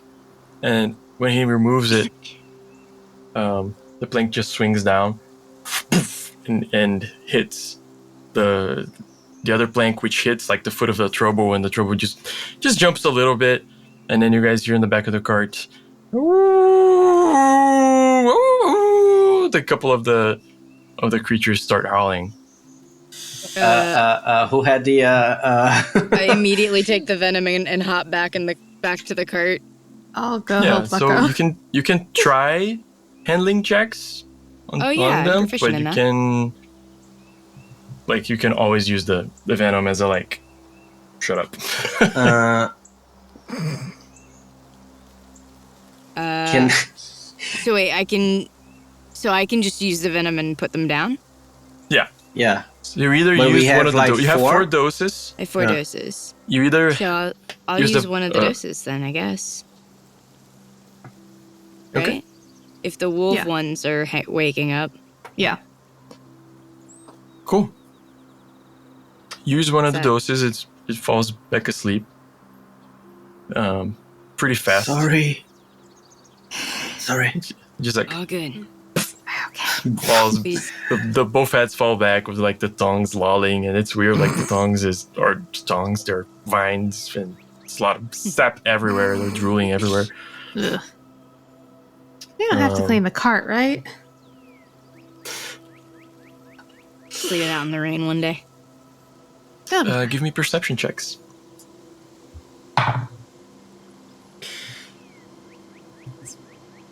14. 8. 11. Cool. Don't like that.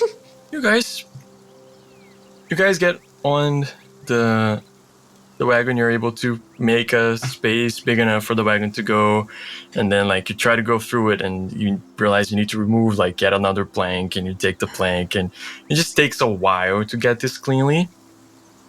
And you're really engrossed in like keeping this clean and quiet. You're trying to not wake up these creatures. They're loud.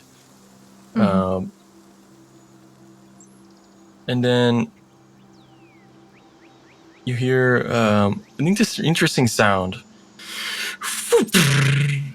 You look at the cart and there's an arrow just sprouted from the cart. You look back from where you came from, and too late you realize there's a pack of gnolls riding these big, scrawny looking hyenas, just doing their laugh at you. And that's why I had the map, because Right. it's a chase scene. With creatures that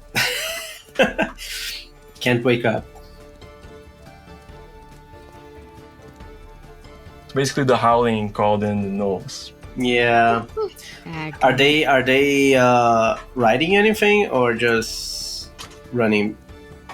They're riding Hyenas. they're riding what are called in Tormenta hyenodons. So like Of course. hyenas that are basically bigger and Right. big enough to ride. Dire hyenas. Dire hyenas, basically. It is Alright. what it is. Does anyone have piloting? Yes, I do. Okay, I can. Yes, I do. Sorry, I was muted. Oh, you do? Okay. Yes. I could fake it, but I can use the eclectic one. But Piloting. Yes. if you I have am it, please do. proficient in it. 16.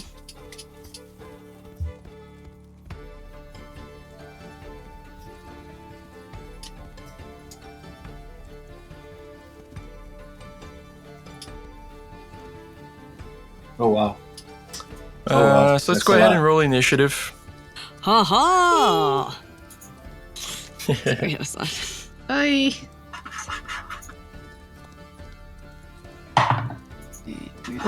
Okay. On me. These rolls will be the death of me. 2 plus 5, 11. 15. Are we near the slapping trees, plants, whatever? Or are they way back?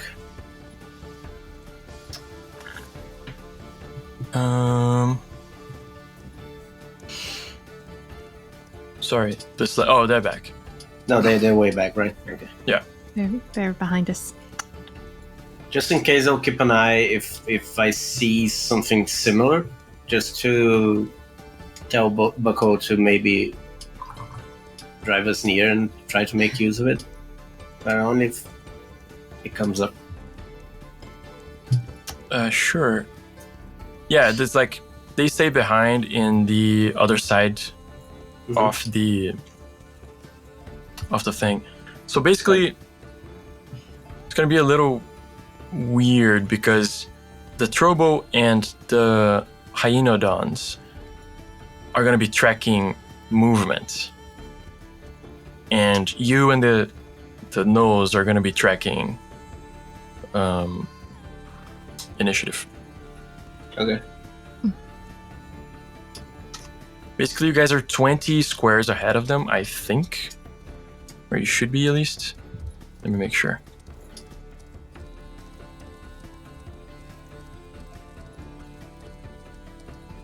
Okay. Just need to bring you guys a little bit further down. That was the perception checks you guys didn't roll super great on. Basically, it's this. We're going to track the distance between you guys.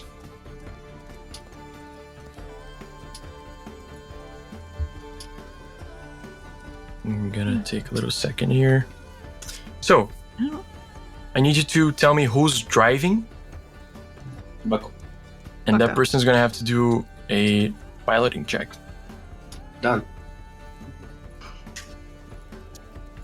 It's already there. I rolled a 16. Yeah. Okay. Cool beans. I'm just gonna put the initiatives here really fast. I got one thing I can do.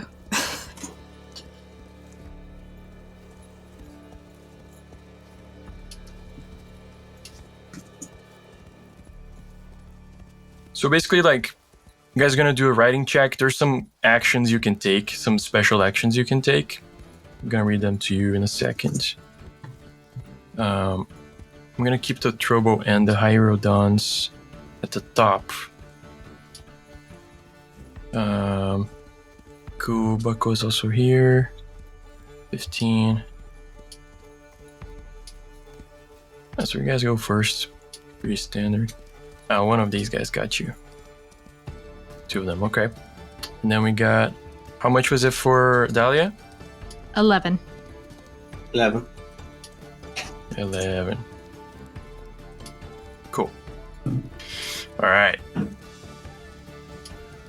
It's not the song I meant to play. This one. Okay.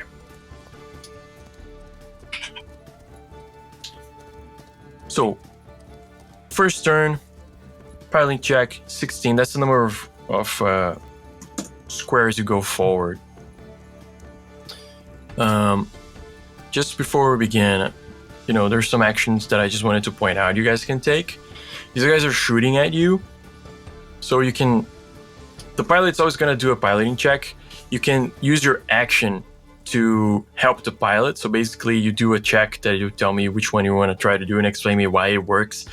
And you're going to do a help action for the pilot for next turn. You can attack, of course. You can attack the enemies and try to reduce the number of enemies or hinder them somehow.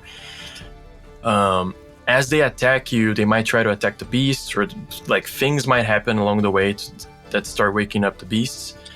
And this, you can always try to go back there and try to soothe the beasts.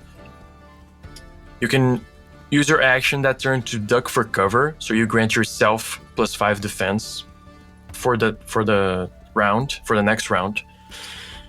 You can protect somebody else, which gives them +5 defense. And if you try to cast spells, that's a will check, 15 plus the mana cost of the spell. And that's it. You see that they're shooting at you, but at the same time they're trying to catch up to you for some reason. I have their values here for how much they run. 17.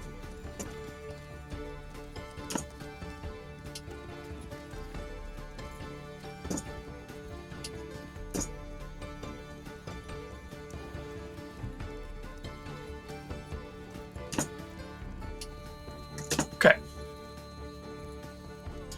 These guys are going to advance a little bit on you. My screen is so tiny right now. You actually ran more than they did for the most part.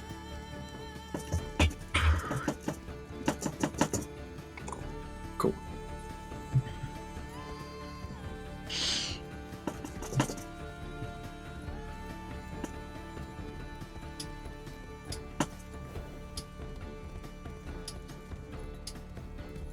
Jesus Christ.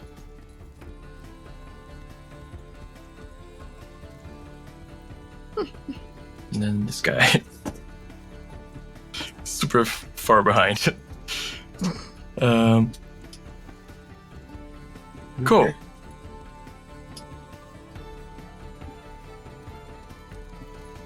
So, this first hyena, like shouting to its friends, is gonna pull from behind, pulls this very unexpected thing for you guys to see here in the middle of nowhere, a musket. And it tries to shoot at one of you. At Bucko, who's driving. Oh boy, what a way to start. That's 19 to hit, 19 on the die, which is a crit. Oh yeah, muskets. Muskets. And it's ×3 the damage. Yeah. If I remember correctly. Guns I are might be scary in this game. I mean, Yeah, I mean, I rolled poorly for the damage, but it's 22 damage Oh, right off the bat, just to begin with. Oh, all right. Bah! He hits Bucko. You're not sure how this guy is gonna try. Actually, a lady is gonna try to reload in the middle of all of this, but she seems to be barking orders as well. One of the gnolls is gonna use its action, and it's gonna try to do a thing. He's like starts cheering his friends on, and fails. That's a wasted turn. So that's Bucko. I mean, I'm the pilot, so I gotta keep piloting, right? You can still take an action depending on what it is. Can I heal myself while I go? Yeah. Cool.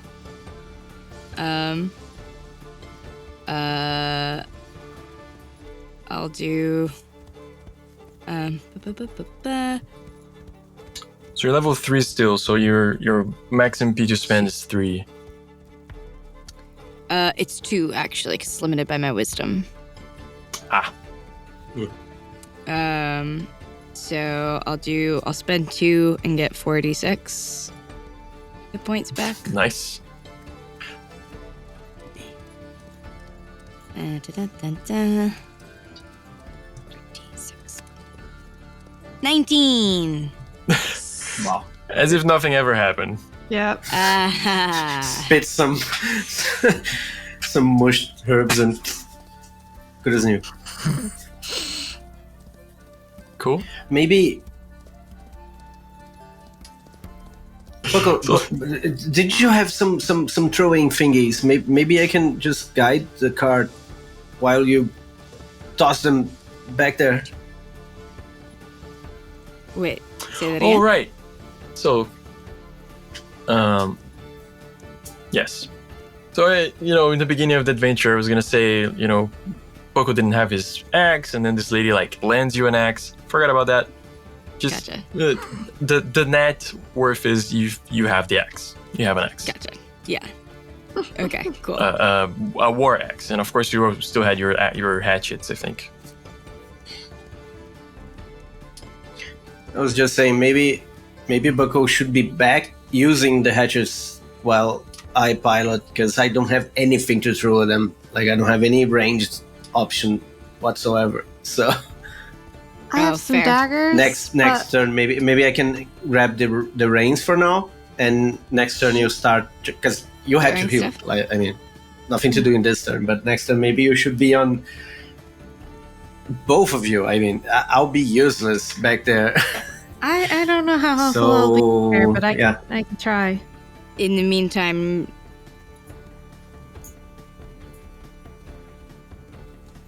what was that? Cool. That takes us to Pierre. You guys are one right after the other. You can switch around if you want. Right. I'll try to grab the reins while Bucko is healing, so I can free them for the next round.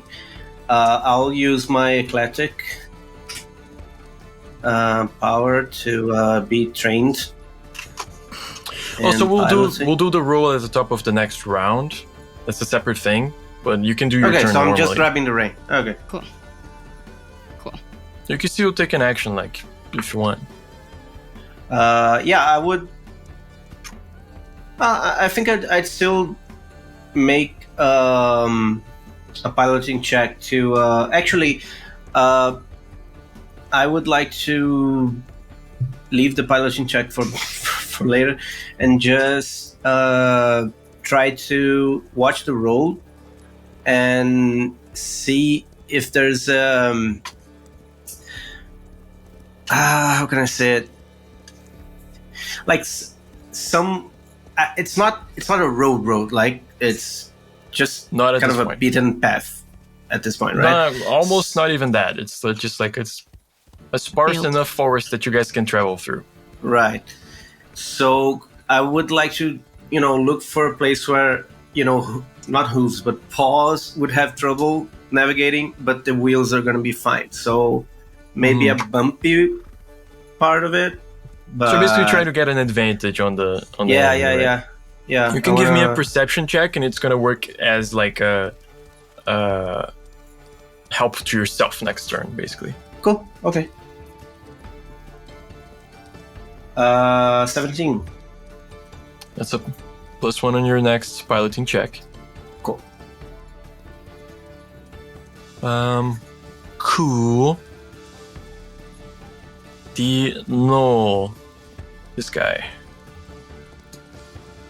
is gonna try to shoot the cart.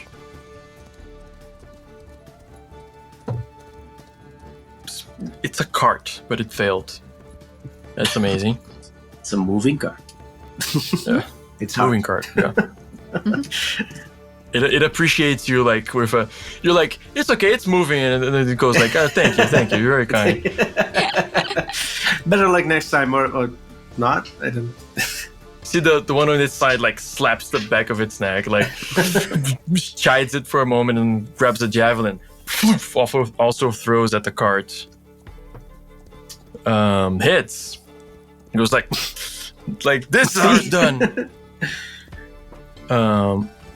but it does not deal that much damage to the cart.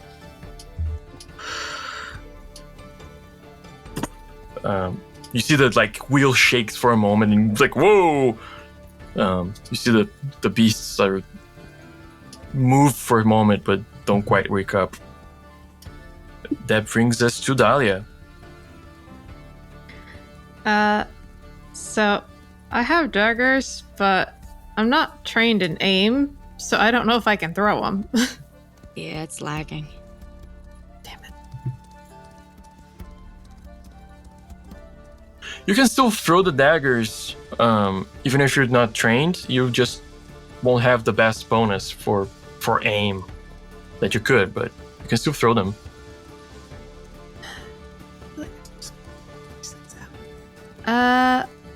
Alright. Well, at least for this round, I will try throwing at whoever is closest to me. I feel like it's probably this guy.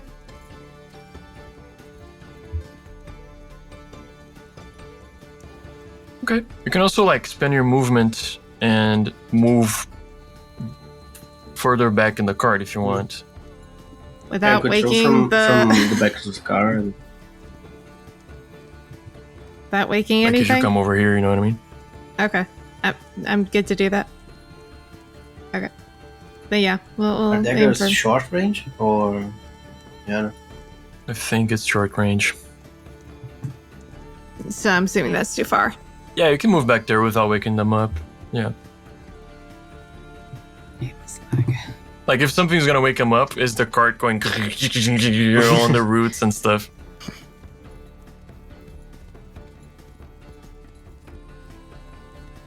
But for the short range, so it's out of range. I think it would be because it's 9 meters 9. short range, so it would be I think a -5 to the roll.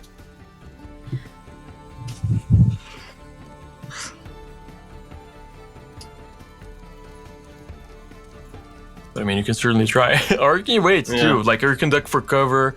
There's other stuff you can try to do. Yeah. It's a very, very much not ranged party. Like, Yeah. I started the adventure was ready before I knew what you guys were doing. Yeah. I'll actually just... I don't... Who's piloting? Is it now Pierre-Marie?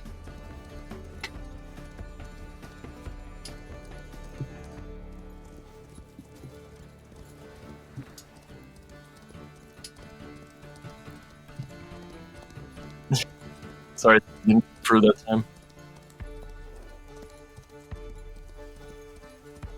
Right now I am.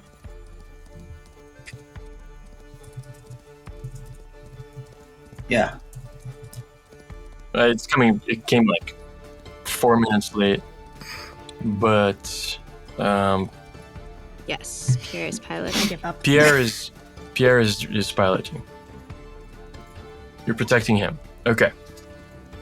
Oh, okay. Protecting Pierre the pilot. Amazing. So Pierre, you have +5 on your for your defense until Oh wow. Dahlia's next All right. turn. Cool. Cool. This guy's gonna try to attack the cart. This guy hits, also points at his friend like, this is how it's done. Stop shaming him, guys. Jeez. Yeah, that's bullying, guy. Everyone has got bad days. Bad days. Everyone's got bad days. You know, protecting Pierre the pilot was pretty pertinent, so Amazing. pretty pleased she did that. And this guy is going to attack the pilot, but I think misses either way. You see the cards kind of starting to like shake a little bit more, like things are getting dicey. Let's go for that piloting roll right at the top. All right. I'll, of course, spend my mana, become trained, and I have a +1, and I'm rolling. That's a 16.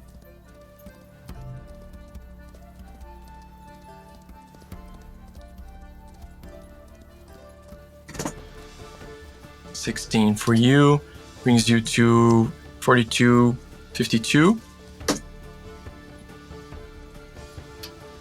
Man,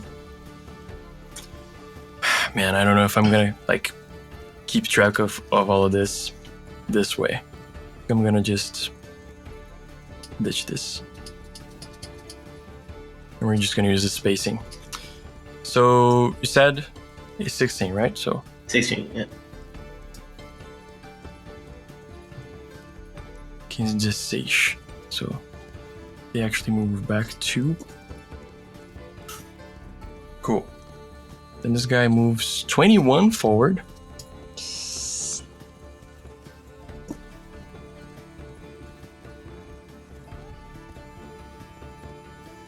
The other one moves 22 Well, now forward. they're close enough so you can hit them.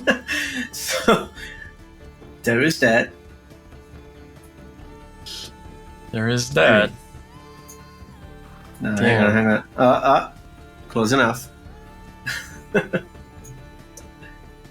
If you like hang from the cart and just the knife. Oh, this one's definitely close enough. So I pre-rolled everything for them, but and they rolled pretty well, at least in the beginning. So do you see that Nice. they're able to circle you in a scary display. The first one who had the musket spends its turn reloading. Brings us to this thug over here.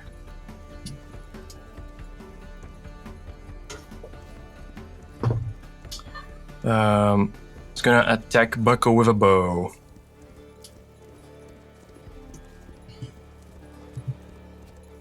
Bucko, does a 15 hit?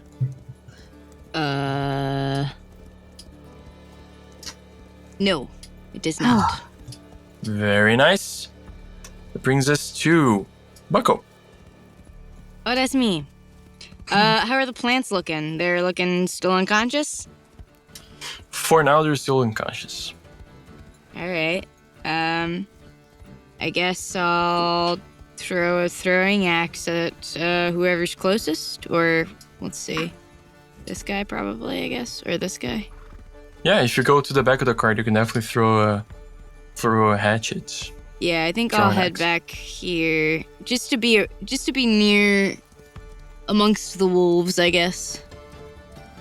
As well. Fair enough. Cool. And yeah, Go ahead and make your attack. Let's see. Throwing axe.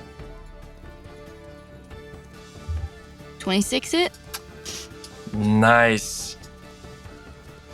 You see this first gnoll starts getting like starts trying to stand on this hyena dawn, and in the moment of it's trying to balance itself, when it looks at you, the axe is already too close for it to dodge. It hits it in the face, and it just like is thrown back from the hyena dawn, who just instinctively stops and runs back and like attacks the gnoll. This one's out. Nice. Oh wow. Good doggy. love to You see see, it, they look folks. kind of scrawny, maybe like a little bit starved. Okay. Cool. Pierre. Yeah, Pierre will what will Pierre do?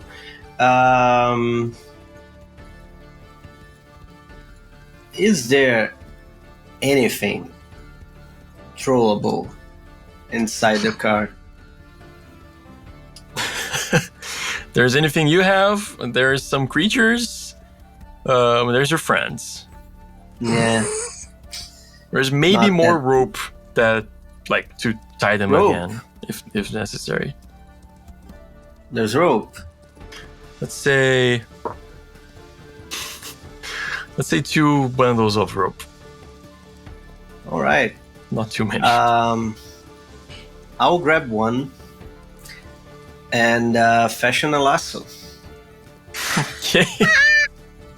All right. and that's it. Just leave it there. All right. Okay. Cool. Cool.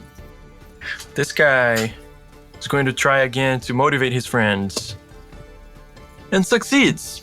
So the hyenas have a +1 to their thing until this guy's next turn. To everything they do. This one who sees a meaner one grabs another javelin. It's gonna choose somebody. He sees Bucko took out one of its friends and just looks at you, points with a finger, and throws a javelin. That'll be 23 to hit. It's Well, 7 damage. at least not the gun. This brings us to Dahlia. Can I speak? Yes. Oh, yay. Okay. I was really worried. So I think if I move my butt back, some of these guys should be close enough for me to do a control plants. Is that gonna go through? Yeah. And I would wow. add the extra All right. MP Okay.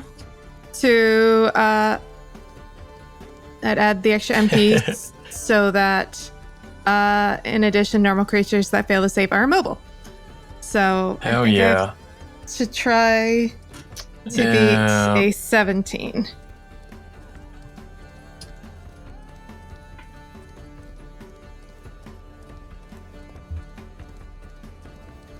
Holy crap.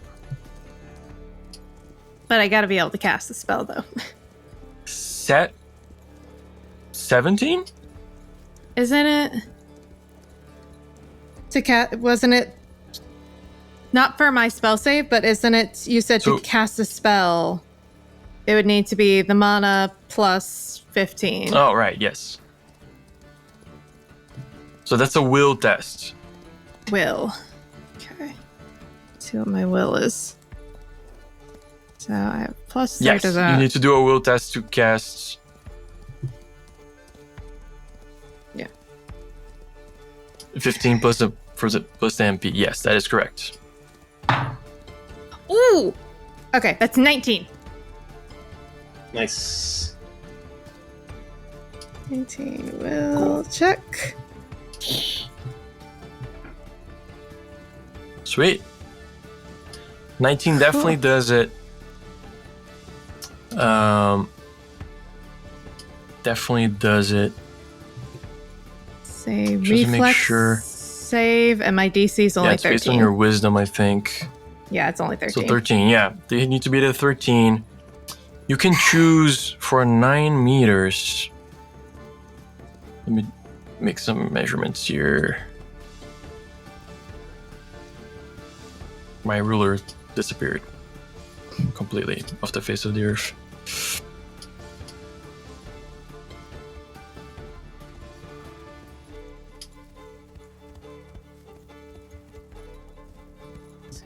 I'm pretty sure you can get 3 of them. I was gonna say, can I get these 3? Yeah. Holy shit. That is It's not what I 9 wanted. meters, yeah. Yeah, that should- So you can. Right. Is that the 3 you're going for? yeah, I think those are the 3 that are also the closest. Okay. This is huge. Yeah, I don't know why my drawing capabilities disappeared, but okay, cool. So they are. Yeah, so the wargs actually are gonna make a roll. Roll badly. Roll Roll badly. real quick. Not the wargs, sorry, the hyenodons are going to make reflexes. So first one, you see, beat a 13. Saves. Second one fails. And the third one cocked. Holy crap, fails. Whoa. Masterfully done. Wow. This dice is Incredible. rolling well they for just me. stop, right? Like The they first grab- and the third Shit. wargs just stop. This guy is out. So, you guys see Dahlia just walk to the back of the cart, spread her hands from the floor, just fauna everywhere, just explodes in these creatures' way. Some of the hyenodons try to jump over it. The one in the middle manages to, as like this wave of roots reaches for it,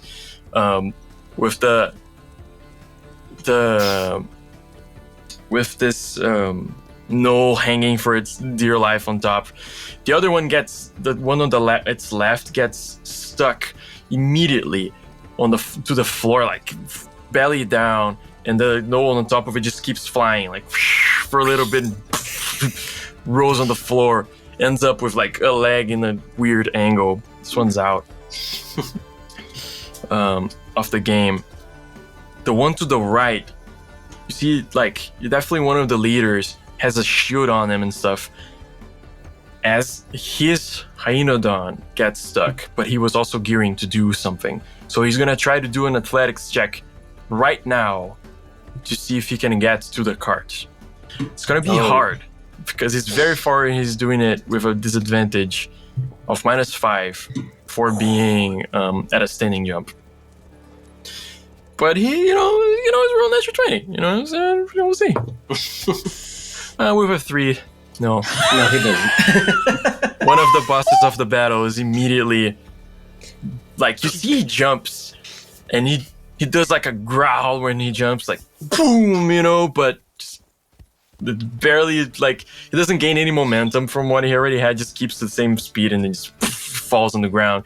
See, he lands, like, hurts himself, but like gets up pretty fast and just looks at you guys angrily. Yikes. You alright there, bud? That didn't look too great. If you just stopped chasing us, you'd probably be fine. See, it just barks at you from as you guys like go further away. You just hear this more and more echoes of this bark. Brings us to the guy that made it. This poor fellow just looks around. Suddenly, 3 of its friends are gone. He just looks at Dahlia and goes, "I guess it's the one." And grabs another arrow. Yeah. It's gonna attack Dahlia. Yeah, that's a 22 to hit. That's my AC. Oof. Okay. Wow, okay. Yeah, dang. That's your AC, alright. So this guy hits you for the least amount of damage that it could do, which is 4. She just does a little like, Just grazes your arm. Like. Ouchie. So I had forgotten about the effects of the turns. So we're gonna do one now for the Good. end of the turn. We're gonna do one for the top of the turn. Right. Somebody roll a d8 for me, please.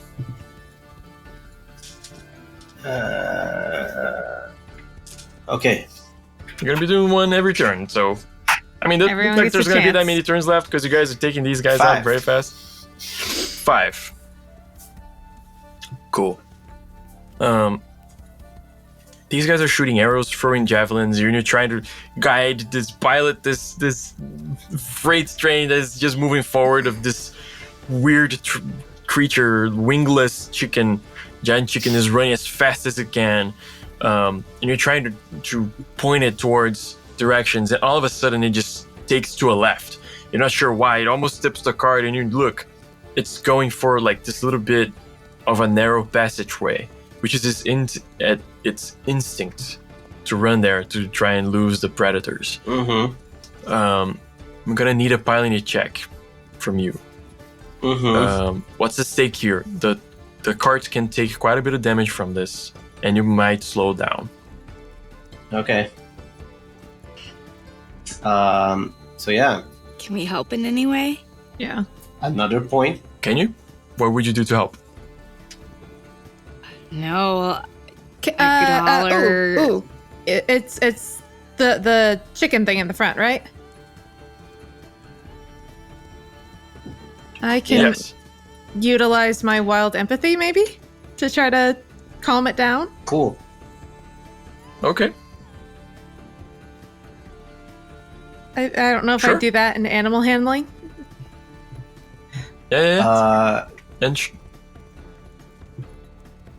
Do I need piloting or can I go with handling? no, for the pilot, it's piloting. This is just piloting. Okay. Should yeah. For the people Oh, go helping, ahead. you can give me other checks. Sydney, you can do diplomacy or handling, and you can do. You said perception, Bucko, or what were you trying to do? Yeah, I guess perception, kind of helping guide, I guess. Or survival, Second. like whichever you prefer. Or survival. I'll do survival.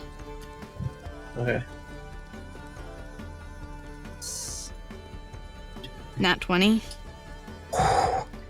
For 27, nice. I'll give you a +3 for that.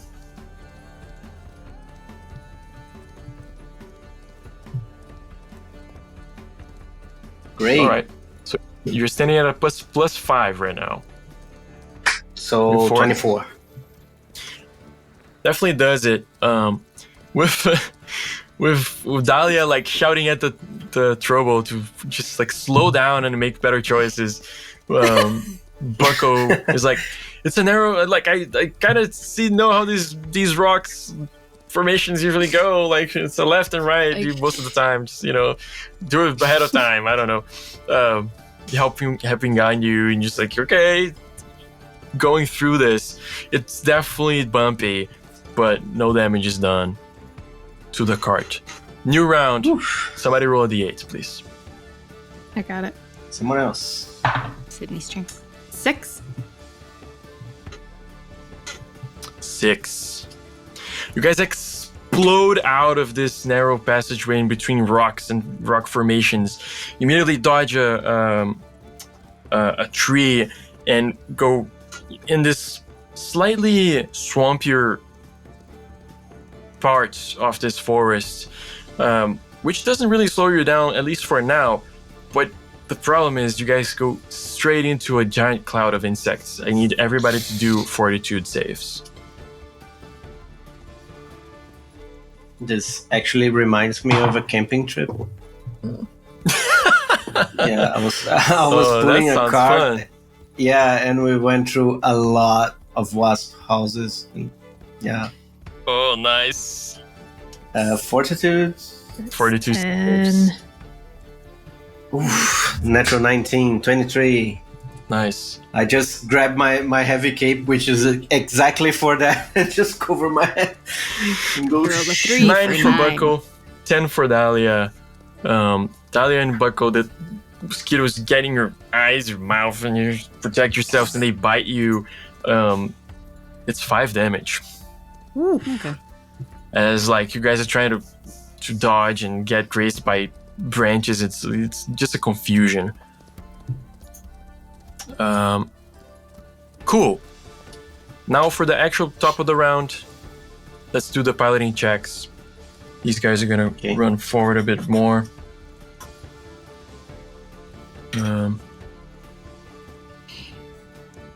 This guy.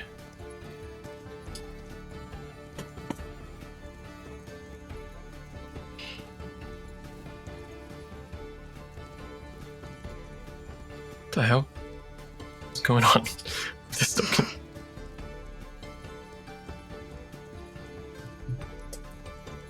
Three.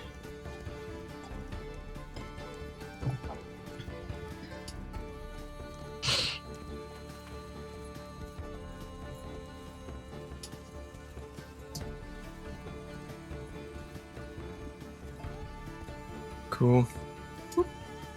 How much you guys get? Oh, sorry. So yeah, spend that and 18. 18. Okay.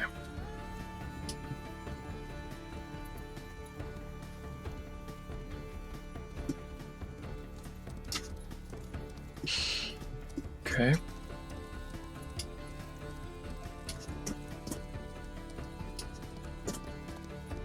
And you see that they like start trying to close in too.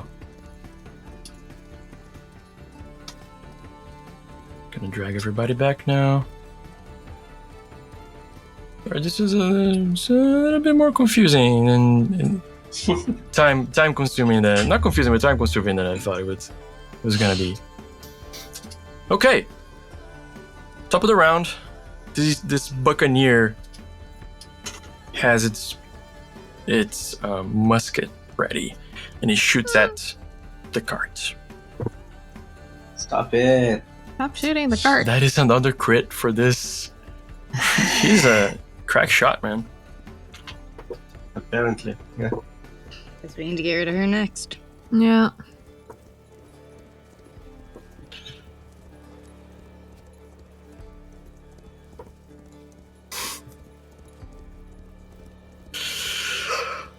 Oh boy. You see that she is getting closer. It's too bad because this snow was going to do something cool. But you see that she is getting closer now, finally running forward. Maybe she was biding her time, you're not sure. She swings around with the musket, takes her time, and pulls the trigger. Immediately, you feel the cart just go boom to the back. The back wheel just it's like cracks in two, flies off. The trouble, having so much trouble to pull this ahead, finally the cart gets stuck on a big root or something, or falling tree, and you guys get catapulted with the cart. I need reflexes check from everybody. 2 natural 20s. And the dice really know how to tell a story. 15. 21. 21. Right, reflexes, I think it's plus 9. 12. I mean, damn it.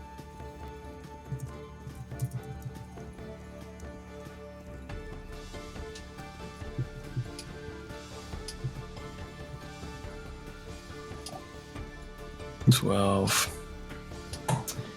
So I need to Natalia and stop Bucko rolling. take a whopping 2 damage. Amazing. Dahlia and Bucko or Dahlia and Pierre? Pierre. 2 damage? 2. I know, Yeah, so much damage. I land alright, but the drum just comes on the back of my head and just goes bonk.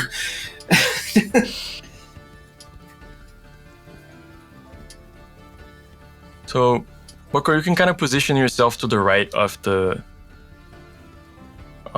cart, however you prefer.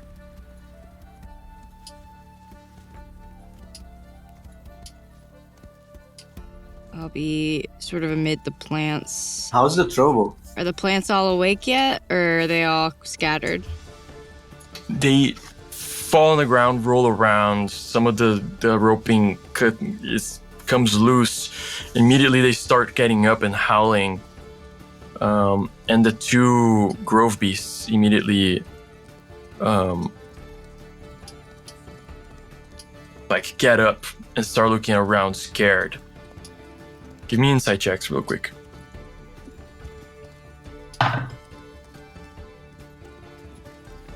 16. Plus 3. Natural 18. 1 for 4.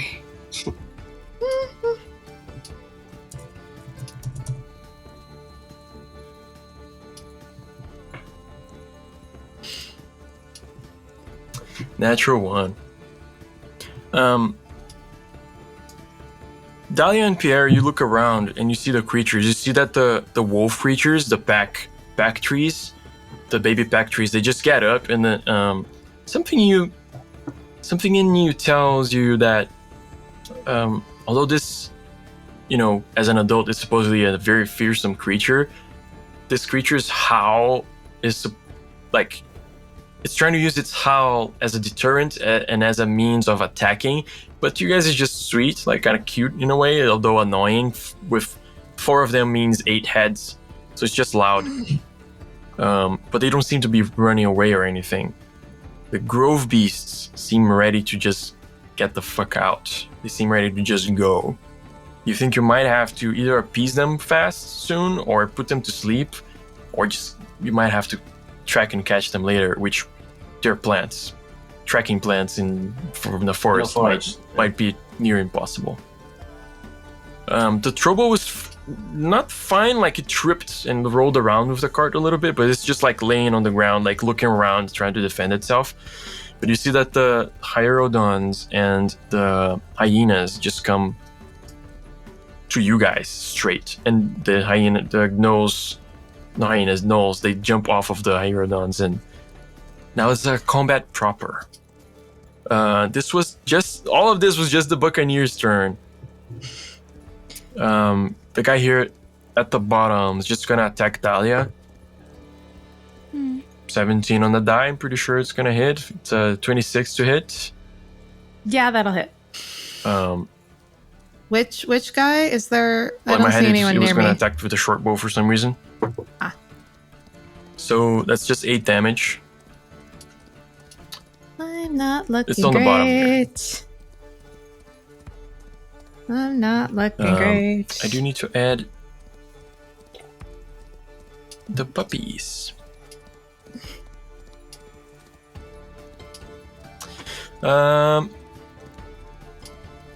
Cool. So that was the Buccaneer and the Thug. Now it's Bucko. I guess. Well, Bucko rolled a nat 1 on the inside about the plants, so probably he's not concerned with them bolting. So I think he's just gonna. Who looks more powerful, this guy, or do they both kind of look the same? Yeah. So the lady definitely seems like the leader of the pack. Is that this person? This person here on the left. I think that's too far for me to travel. Yeah. You can charge as a full action, but then you can only do 1 attack. Okay.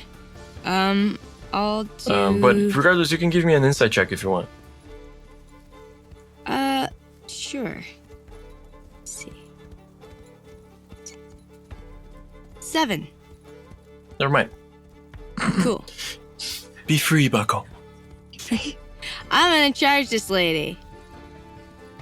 Or, Okay.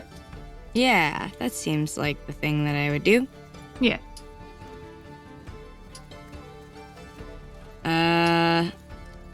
Charge her and I hit her with my war axe. Does that work? Sure. You get +2 to your... So if you charge, you get +2 to your attack and -2 to your defense until your next turn. Got it. Okay.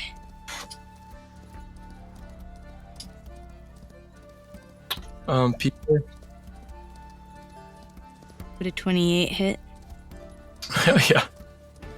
Of course it does. Okay. Nice. 6 damage.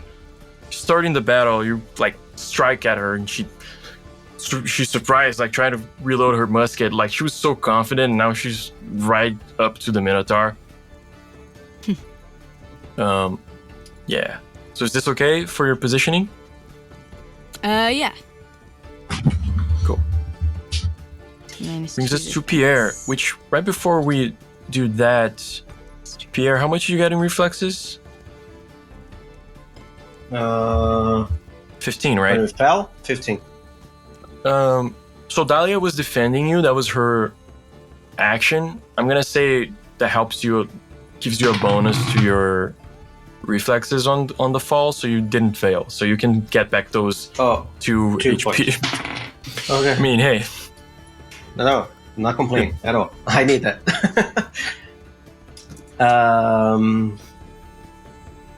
Shit, but Dahlia is pretty backed up.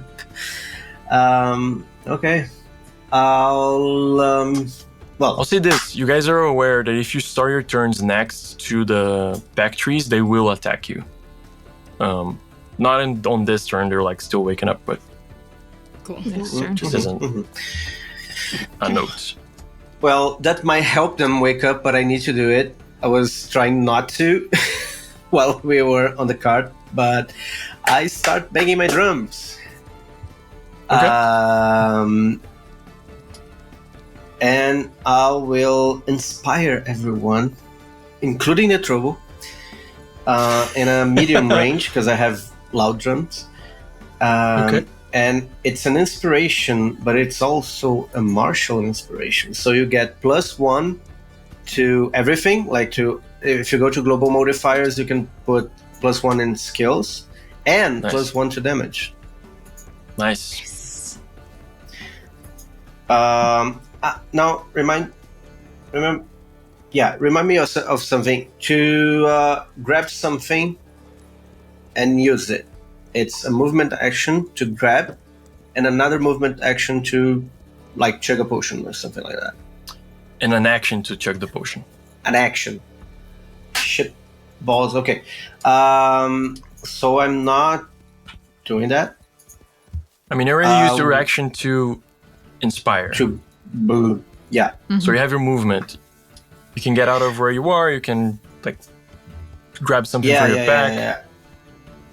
I will drop the drums. Okay. I had my knuckles on from before, so I don't have to grab them. Sure. And I will move in the way of Dahlia and the other dude, because Thank you. So yeah, that's it. Cool. This guy shouldn't be in initiative anymore, and that's Dahlia. Okay. So, no matter what, I'm using a healing balm on myself, but I was wondering if I would also be able to use my wild empathy to try to talk to one of the, what are the antlered grove beasts and try to calm it down. Okay. Unless that's a whole Sure, action so- and then I can only heal myself. Yeah. Okay. I'll let you do that. Usually I would ask for an action to try and get something mechanically out of this, but you're spending your full action to use your healing balm. You can speak as you're doing it. I think it's okay. So yeah, go ahead. What would you say Okay. to it? Just try to make it. It's okay. It's okay. We're handling this. If you go running off, you might get yourself more hurt than you are now. So just stay together, and we're gonna just get you where you need to go. Okay? Cool. Yeah, go ahead and do your handling or diplomacy check, whichever you prefer. Definitely diplomacy. I'm gonna double check that. I think I have a +6 to my diplomacy. Yes. So that's a 21. And the +1, and the +1 and from inspiration. inspiration. So 22. Cool. You talked to the first one that you see there was he had the little spread hooves, spread legs a little bit, shaking and ready to start to bolt at any moment. And you talk to it, and it just looks around and just stays where it is, at least for now. So this one next to you is somewhat pacified for now. For the moment, I will take it. Cool. And go ahead and roll your 2d4, of course, for your HP. healing myself a whole 3 points. This guy up here.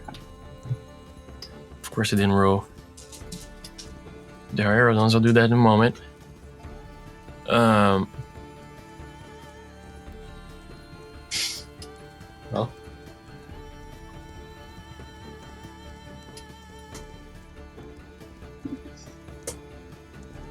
Why?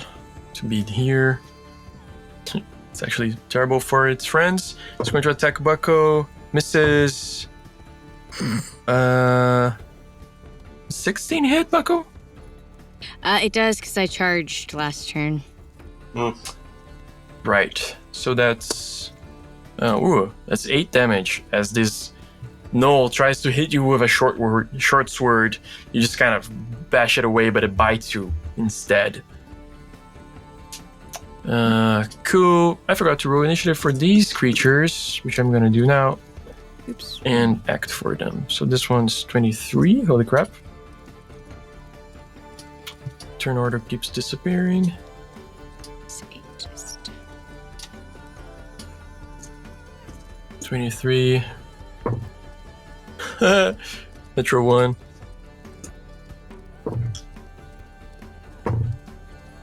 And 16.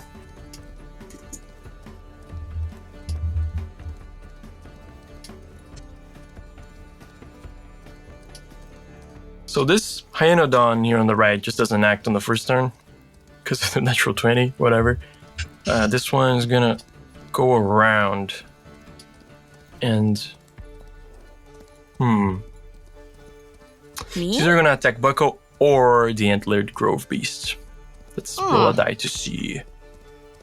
I'll roll a d4. On an even number, it attacks Bucko. On an odd number, it attacks the grove beast. Even. So it's gonna attack Bucko. Ugh. The 16 hits, right? Yeah. So... Okay. That's 8 damage to Bucko. Ooh, I'm still standing technically. Technically. So worried about them. So worried about them. Cool. Sweet. And then the one down here is gonna go for Mr. Pierre. I'm assuming that 22 hits. yeah. Cool. That's also 8 damage. Okay. Okay. I lost my temp HP.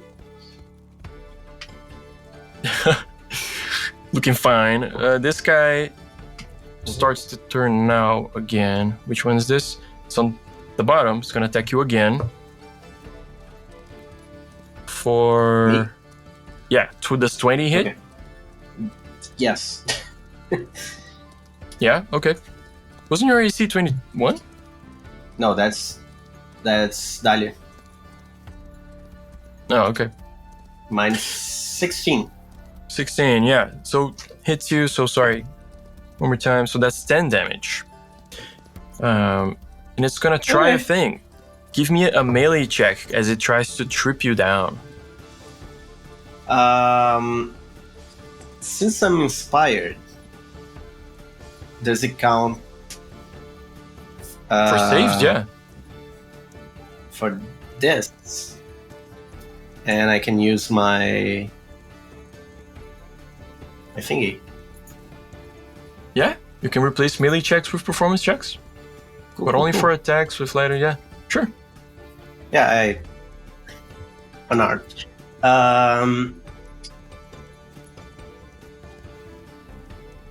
24. Yeah. It like this scrawny looking hyenodon just bites at your leg. Starts I just shaking dance around violently. it. Tries to like pull your leg from under you. You just release your leg from its mouth. Yeah, I'm going full like dancing mode now. Like Yeah. His This fighting guy- style is full on capoeira. Nice. The Buccaneer has Bucko. Oh wow, really? I was gonna say a cool thing, but he rolls a 2, so it misses the first attack. Second attack, 28 to hit Bucko. Pretty sure it hits. I'm down. That's 5 damage. Pretty low I'm damage. down. Yeah, so we. I have Bucko minus is 3 now. down. Can we use any of our luck checks to like make them Chun reroll? chun chun. I think we should actually wake up the plants and The pack trees, you're saying? yeah, I think we should wake them up and let them go at their nose because we're not They- surviving this. They are awake. They're just gonna slowly start walking towards whatever's nearest. And I hope they Ooh, attack. that's a and good hurt, question. 'cause- Oh, you can, yeah. Sure. Could, So at could the we beginning of the make- episode, I gave them 4 luck points as a group to reroll any rolls. I'll allow you to use for May the 4th. So yeah, I'll allow you to make me reroll an attack if you want. Yes. Yeah. Can we do that? Sure.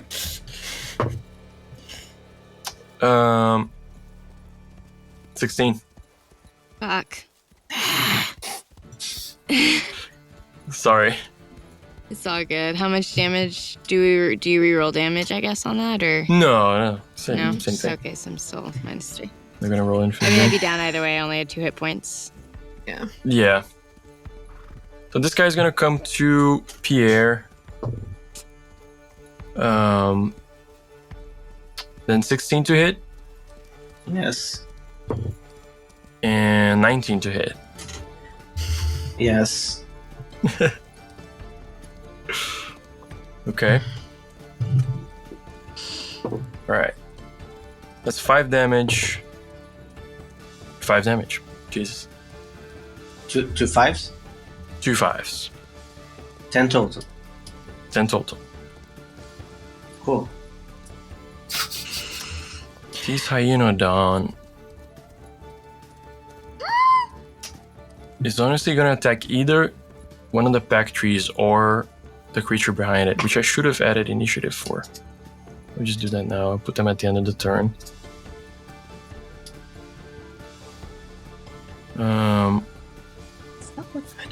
So just roll d4, see which one. Goes for the pack tree. And surprisingly misses. Okay. Cool. That's Bucko. Bucko, give me a Constitution save.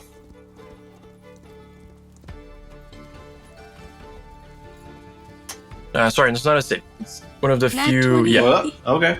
I rolled 20. Bucko, you're back at 1 HP.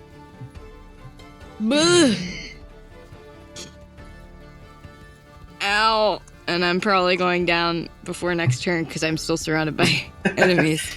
It's your turn. Oh, I can still go? Yeah.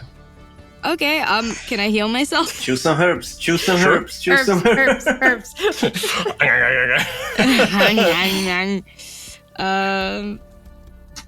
Like straight from the ground. Don't even get them from your pouch. Just Yeah, I'm just like grabbing grass around me. Alright. Okay. Still probably going down, but we'll see. Yeah, 14 HP is nothing to scowl at. Pierre.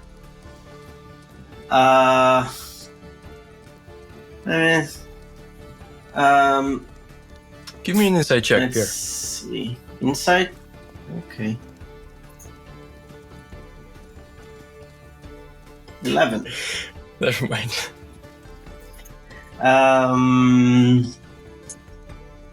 Right. I'll. I'll say this though, for an 11 I can tell you that like a couple of these gnolls are pretty weak looking. Yeah, I'm assuming that, but still, I have like 1 HP, so I'll just try and my. do something before I go down. And yeah,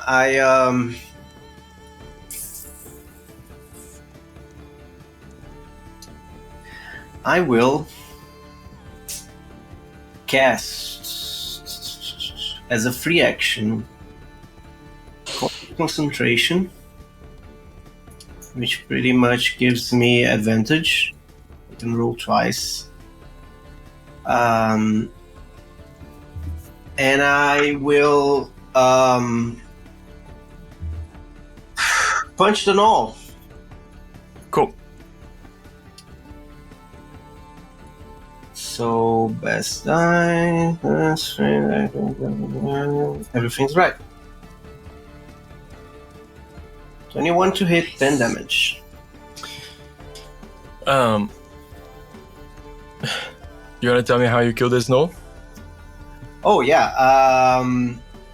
So the way I used to beat my drums, I just do the same with his head, like just go like punching from like up to down, like blap blap blap blap until his like no.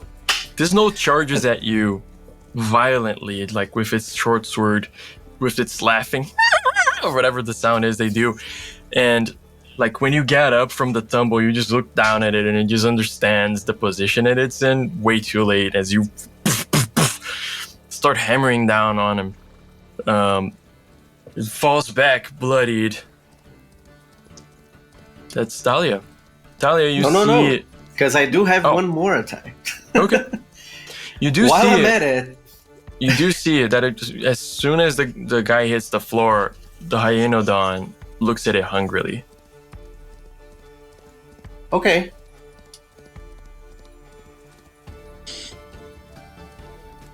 Okay. So I'm not going to do anything. I will just, move away and leave this offering here. This offering. Like I kick the gnoll a little bit towards him, and just move away. Cool. And I just whisper to Dala, just let's just go, and I just go however far I can, which would be here.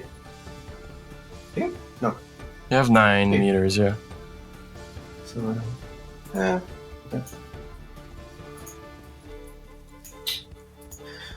I hate this ruler. Click your token and just move 6 times. No, I could have done it. Okay. So again, if you start your turn next to the pack trees, it will attack you. Your next turn.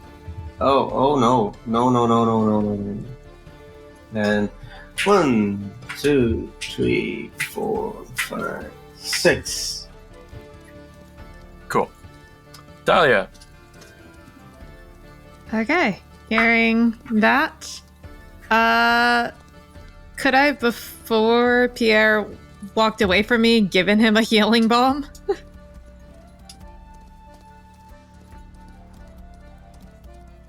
you hear me?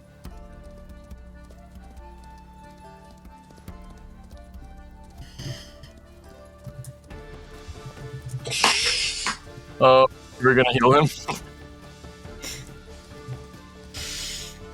Not necessarily.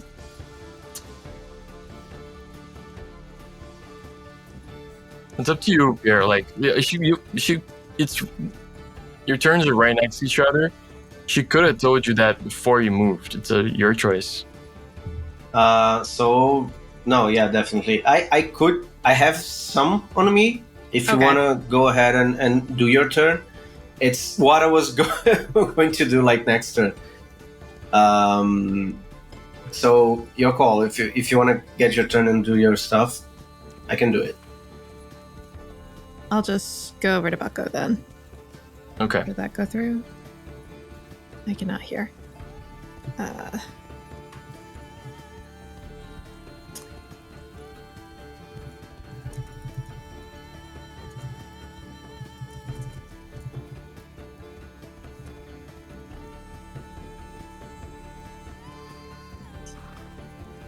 Sure. By the way, I unmuted Zencaster, and Sydney seems to play correctly from Zencaster. Yeah, that's what I'm doing too. Okay. Um, Here, so I'll.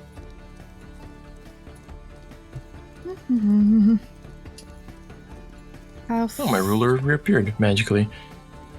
Okay. Um, So that's. Could I get like right next to? I think I can get right up to that guy if I'm just moving for the entire turn. Story movement.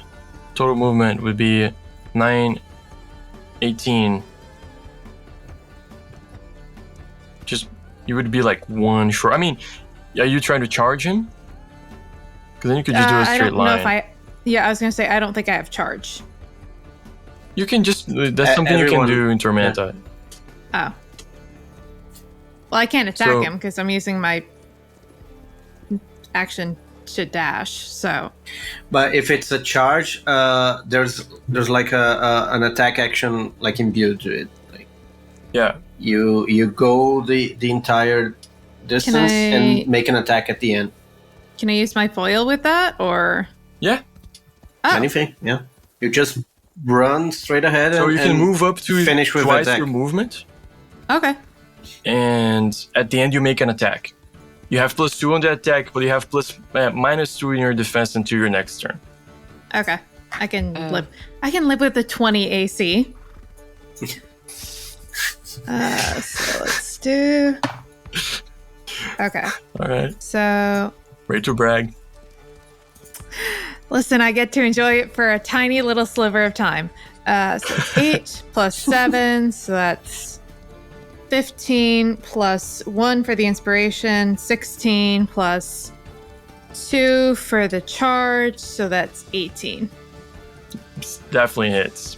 Go ahead and roll your damage. Okie doke. D6. Well, it's a 1 on the die, but between all the other additives, it's 6 damage to this guy. 6 damage. Cool. Did you add the +1 for inspiration too? Yep. Surprisingly, still standing. Like at the very end, you do like your riposte to try and hit, and you actually just get just a tiny bit of the foil into him. And he's not quite dead though, very hurt. It is his turn. He just almost died because of you, so he's just gonna attack you. Misses. And then, yeah, 24 hits. Yeah. So 7 damage as it bites into you. Don't bite me. This guy now That's so has a gross. choice of 3 creatures. It's gonna be in between Bucko, Dahlia, and the deer, which is about to run. Goes for Dahlia. Oof. But I might can go it? down. It can. It hits. For minimum damage, so that's 6 damage. Goodbye. Well, not minimum, almost minimum. I am down. Dahlia is down as this Hyenodon bites into her leg and pull her down. She falls back, hits her head. Seems to be out. Cool. This creature is gonna start running.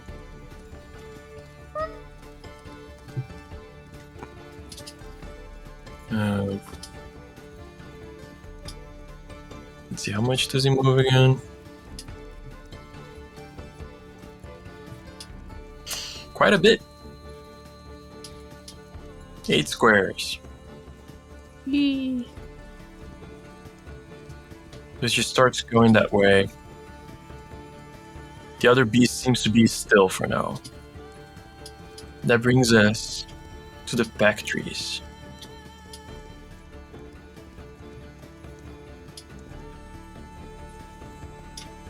Just stay there and keep howling. It's fine.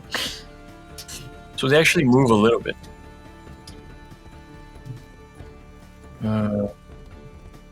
Cool. So the first one attacks the hyena and hits twice Nice. for minimum damage.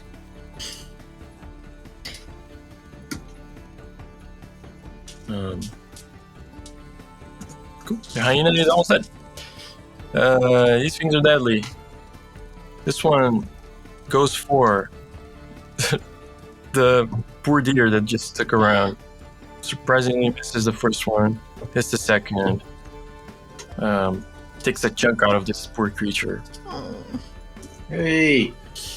The top one also goes for the hyena. Oh my god. This hyena is still dead. Hyena done. Nice. Yeah. Nice. They helped us out a little bit. Wow. Hyena is dead. So this pack here needs to choose one of the grove beasts to attack. Attacks the one that's running.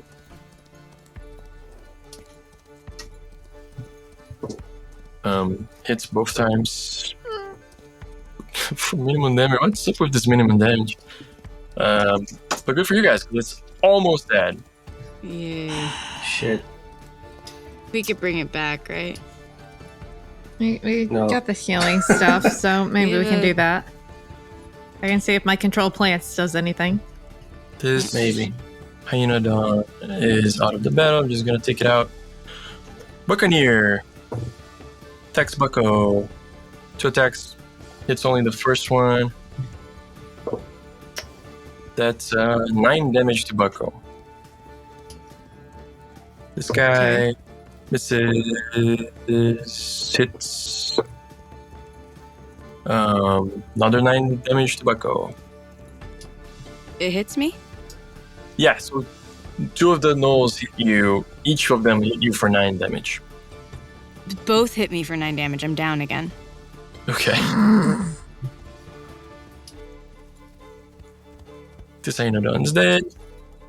That's you. Yay. Yeah, all you gotta I'm do is down. just roll another natural 20. Yeah, oh, that is that all. Roll a 22. You are stabilized. You're not And that's 19. bleeding. Pierre.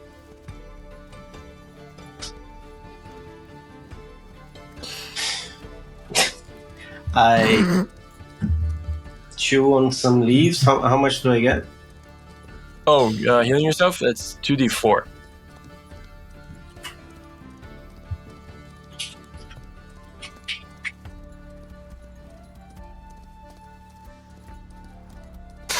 I have 3. You We're can doing spend great, your guys. luck, one of your luck points, to reroll this. I would like to, yes. Yeah, Okay. go ahead. Both of them? Yeah, of course. Oh, see. Okay.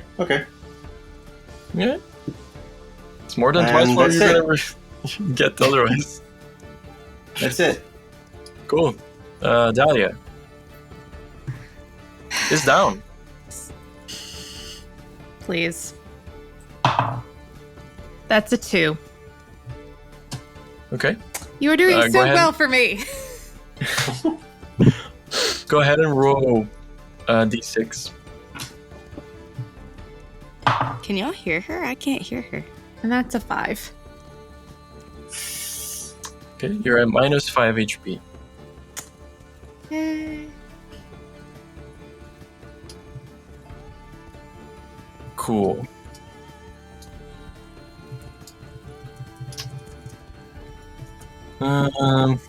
So, how tragic was Bucko's background? It's not tragic yet. Oh, it's getting there. This guy. Oh yeah, Giselle. What we did was unmute Zencaster and then just slide everyone else's outputs on Discord to 0. 0. Okay, let me do that. So yeah, Sorry, I missed the memo. you can also right-click people on Discord and mute them. Doesn't that mute for entire server or just for No. you? No, there's server you. mute and there's mute. Cool. I might actually change it because I'll forget to bring it back. Oops. Cool. This guy has a tough choice to make.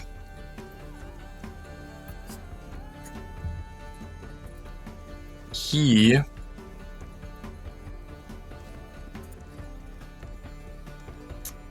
thinks the combat is won, so he's actually gonna try to take stuff from you guys.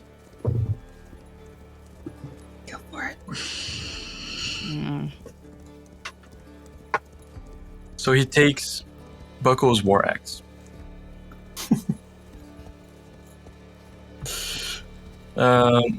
This hyena Dawn is going to charge, I think, this factory. She misses. Wow. The antlered creatures start running.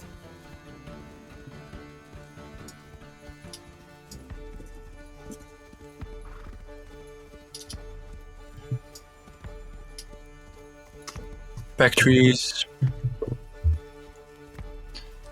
Hit both times. Takes a bunch of damage.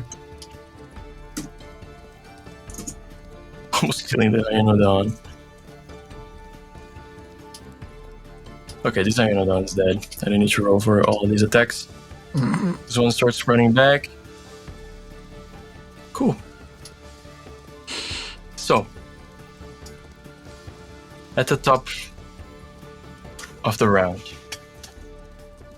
you guys are hearing all the howling, and it's pretty deafening, very confusing.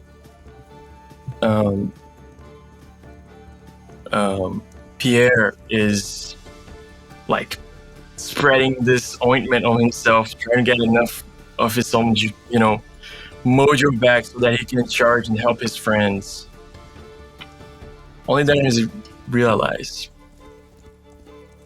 from the corners of this space you guys are fighting in, he sees more of these factories. 2 of them. These are not small factories. These are huge factories. These large monstrosities, large trunk, like very large trees, 100 years old. That's how large this is. Around, it's enormous. 6 giant wolf heads howling, like these almost tentacle-like branches trying to reach, coming fast. The nose immediately look at that. 2 of them coming from both sides, and they just know they have to run. They start running away from you guys immediately. Not the Hyanodon. And too late, the Hyanodon sees this thing comes up on it. We could see.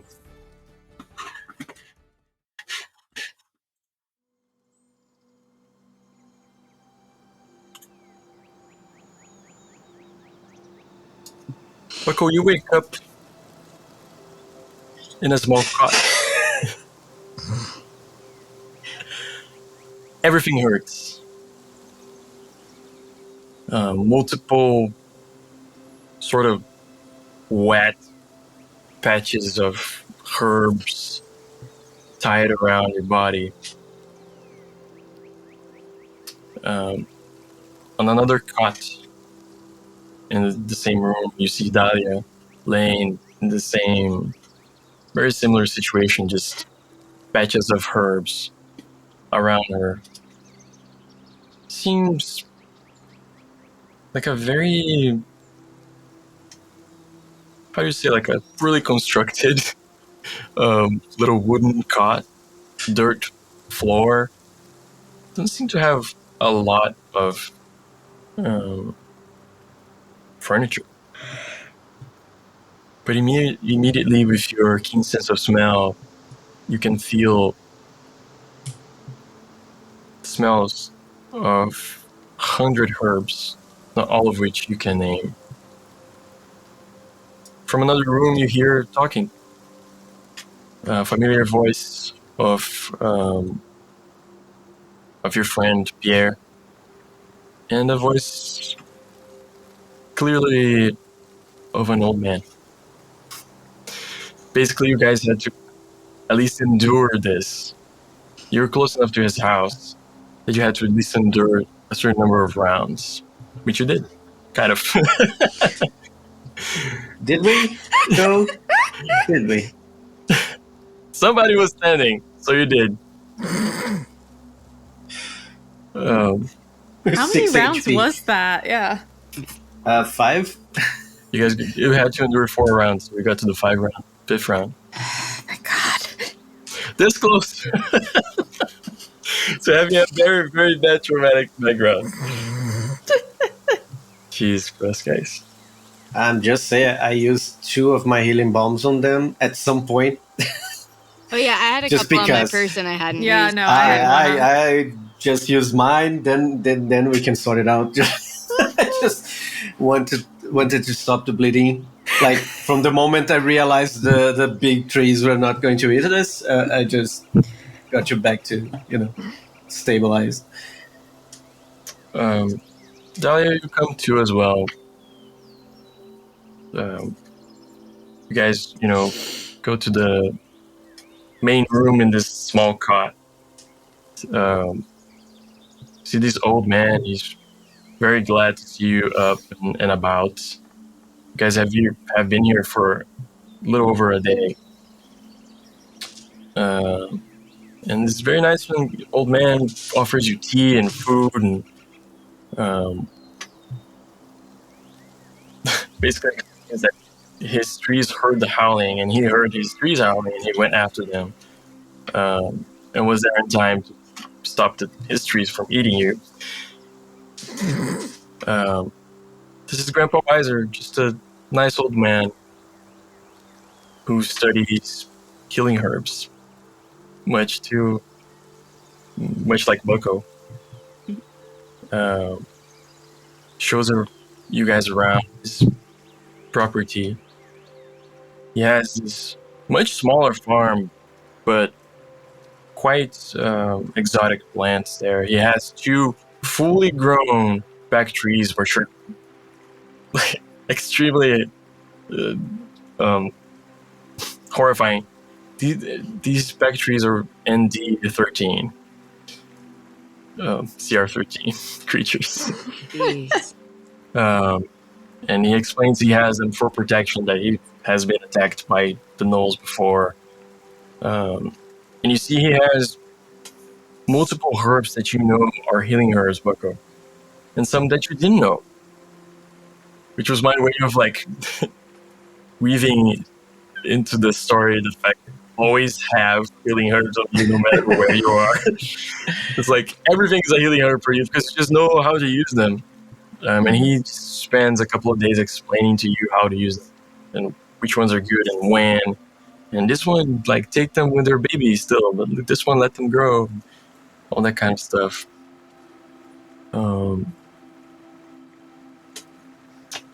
He has also been trying to find a way to mix the grove beasts, antlered grove beasts, with just a plant that grows on the ground naturally and is really used for the healing bombs. And try to create a plant that just has this solve that the grove beasts have, as a way to be to not have to abandon the creatures, but just have this natural production of the healing bombs. And that's kind of his life's work. I'll say this: roll a d6, Bucko.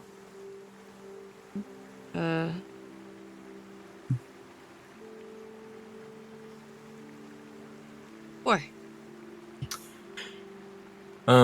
You have 4 doses of the herbs from this guy's garden, which are going to transfer 2 end of times. It's you forgot you had these. You remember it now. Whenever you use your healing herbs, you can spend one of these. these are very finite, as you might imagine, but basically, whenever you use your healing herbs, you spend one of these doses, this like good batch of herbs, and it adds +1 die and +1 per die to your healing. Wow. All right. So it's like 6 plus 6. Holy shit. You might Amazing. need Killer it. in the woods. Amazing. I would like to talk to Bucko at some point during these days.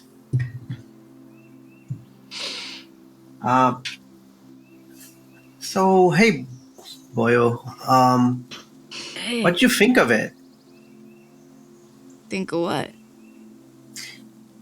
I mean, we thought we were just making a delivery, and it turned into this whole fight and adventure. Really, Yeah. I've never seen it like that. I mean, when brawls happen in bars and taverns, you fight, but you look different, I think. I don't know. I mean, Did you feel any different? it sucked when I got knocked out, but No, it was kind of fun. it was, wasn't it? That was what I was thinking, because you see, I've spent 10 years fighting for the amusement of others. And I have to be honest, I thought we were all going to die back there, especially when this big lumpy trees came over the hills. But I was not awake for that part. oh, good for you. I mean, I almost grabbed my pants anyways, but still, I feared for your safety, but by the gods, my blood was boiling. I think I like fighting Well, for the right reasons. I mean, I think I knew that about you. Not to be rude. yeah. You No, always I seem to mean, enjoy it. yeah, I always put up a show, but what I'm saying is, I think I found something different here. I'm just trying to see if you did too. In a way, but I mean, I love the I don't think I'm gonna Caravan, get out anytime soon. No, I know. Bucko's still Let's- kind let's of like know what we rubbing have. his shoulder where like Yeah. a javelin went through it literally a day and a half ago. Yeah, I don't know. I might actually try out this adventuring thing. Good on you, man. Yeah. Well, it's not gonna be now, but Sure. At some point. after I leave, if you ever want to join me, Maybe. I I don't think know. you know where to find me. You can hear my drums from like 2 miles away, right? True enough. So, yeah. Right on, man. I see a lot of people come and go through the caravan, you know? I mean, that's kind of part of it. Doesn't Yeah, I have to know. be your whole life like it is mine. Most people weren't born in the caravan that we travel with. Yeah. Well, I'm sure going to miss you all, but I think I have to try this. At least as long as I'm, spry and young. As far as I know, you're the only one of us who stayed up for that whole thing. Yeah, you know it. But yeah, I just hope, I just want to be more prepared and actually be able to protect the ones I care about, like you. Like So- me. You protected me, man. Well, I don't know. Should have done more.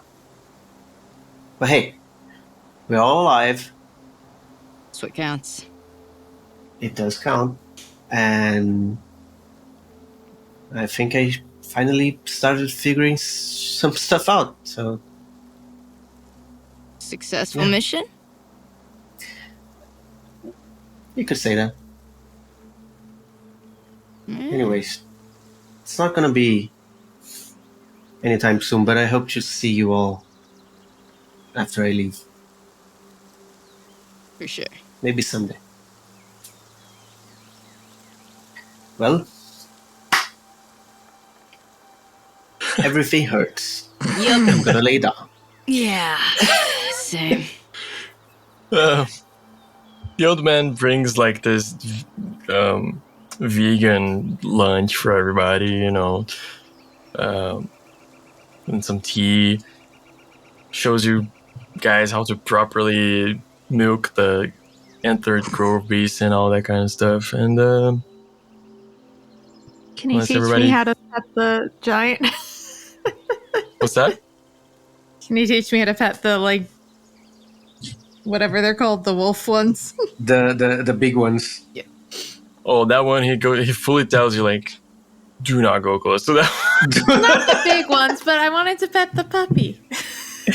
The puppies who killed like Still wild 3 animals. hyenas. I was unconscious. I didn't. Oh, I can tell you in all the gory details if you need to. Like, it was fucking scary. I was just hoping they wouldn't turn on us. She doesn't need to know that after eating the hyena down, you would eat them, you know? So, they got saved. Everything's okay. Like, we're next. Cool. Over the day, over the couple of days you guys spend there, he does like teach you how to warm up to them, and like one of the puppy ones lets you pet them. I'll say that. That's all I want. Now mission accomplished. I will probably be hanging out a bunch with Bucko as well, because as you're learning the herbs, I think Dahlia's gonna like sketch them out for you as well as like a reference. That's Because cool. she's just in general, like she learned to, like, it's an aristocrat thing to be like, that's one of those things they love you to be good at is like art. So that was something that she learned. So we're doing it for herself now. Bucko's like absolutely like so excited because he's like not good at any of that stuff, but he loves that so many artists come through the caravan. He's like always gets excited when someone's really, really good at what they're doing. So he's like, oh, you got the little detail with the flower on the thing. That's so cool. Like, and you created it like it's. He's like, it's important if you need to like reference this later and then look at them and know like what's, you know, if you do the wrong one, it'll kill you. So you gotta be careful. wow, you're so smart at this kind of thing. You're so cool. Like, he's just like categorizing stuff and like handing her stuff, and they're just sitting there doing their studying thing, I guess. I just realized Bucko always have artists around. Yeah. Like, That's At all that's times. like a big thing for current day Bucko too. Like, yeah. one of the first things about Time that he absolutely loved was how good she was at music. Yeah. And Gran is also an artist. An artist, yeah. Mhm. I think with this scene of Bucko and Dahlia, sharing notes on the and drawings, the camera slowly goes to black, and credits starts rolling. Thank you guys for playing with me today. Intense, a little bit of an intense fight here at the end, but well done. Shit. I knew I was going heavy on it, but you guys survived. No, by turn 4, I was like, no, we're not supposed to win that. That's not. I'm glad you Alex- figured it out. 'cause Alex I was is good at what he does. He did not miss by that much. But it took me 4 rounds to figure it out. Like, There were a couple of crits in there. Yeah, that was what I was thinking. Like, no, maybe the crits kind of, Skewed, yeah, but yeah. skewed the thing. But at some There point, are I was also a like, lot no, of misses, that's yeah. not. It's not winnable. This. We got closer than I think we were supposed to, though. The dice tell the story. You know, you guys could have come out of this very well. Like if you guys were doing so well on time and like with everything and the battle until you lost the card, you guys were doing very well. Yeah. Anyways, Anyways, Giselle Fernandez, Guilherme Buena, Sidney Granat, Alexander Januzzi. This is Only One's TV. Please don't forget to like and subscribe. Have a great night, and we'll see you in 2 weeks. May the fourth be with you.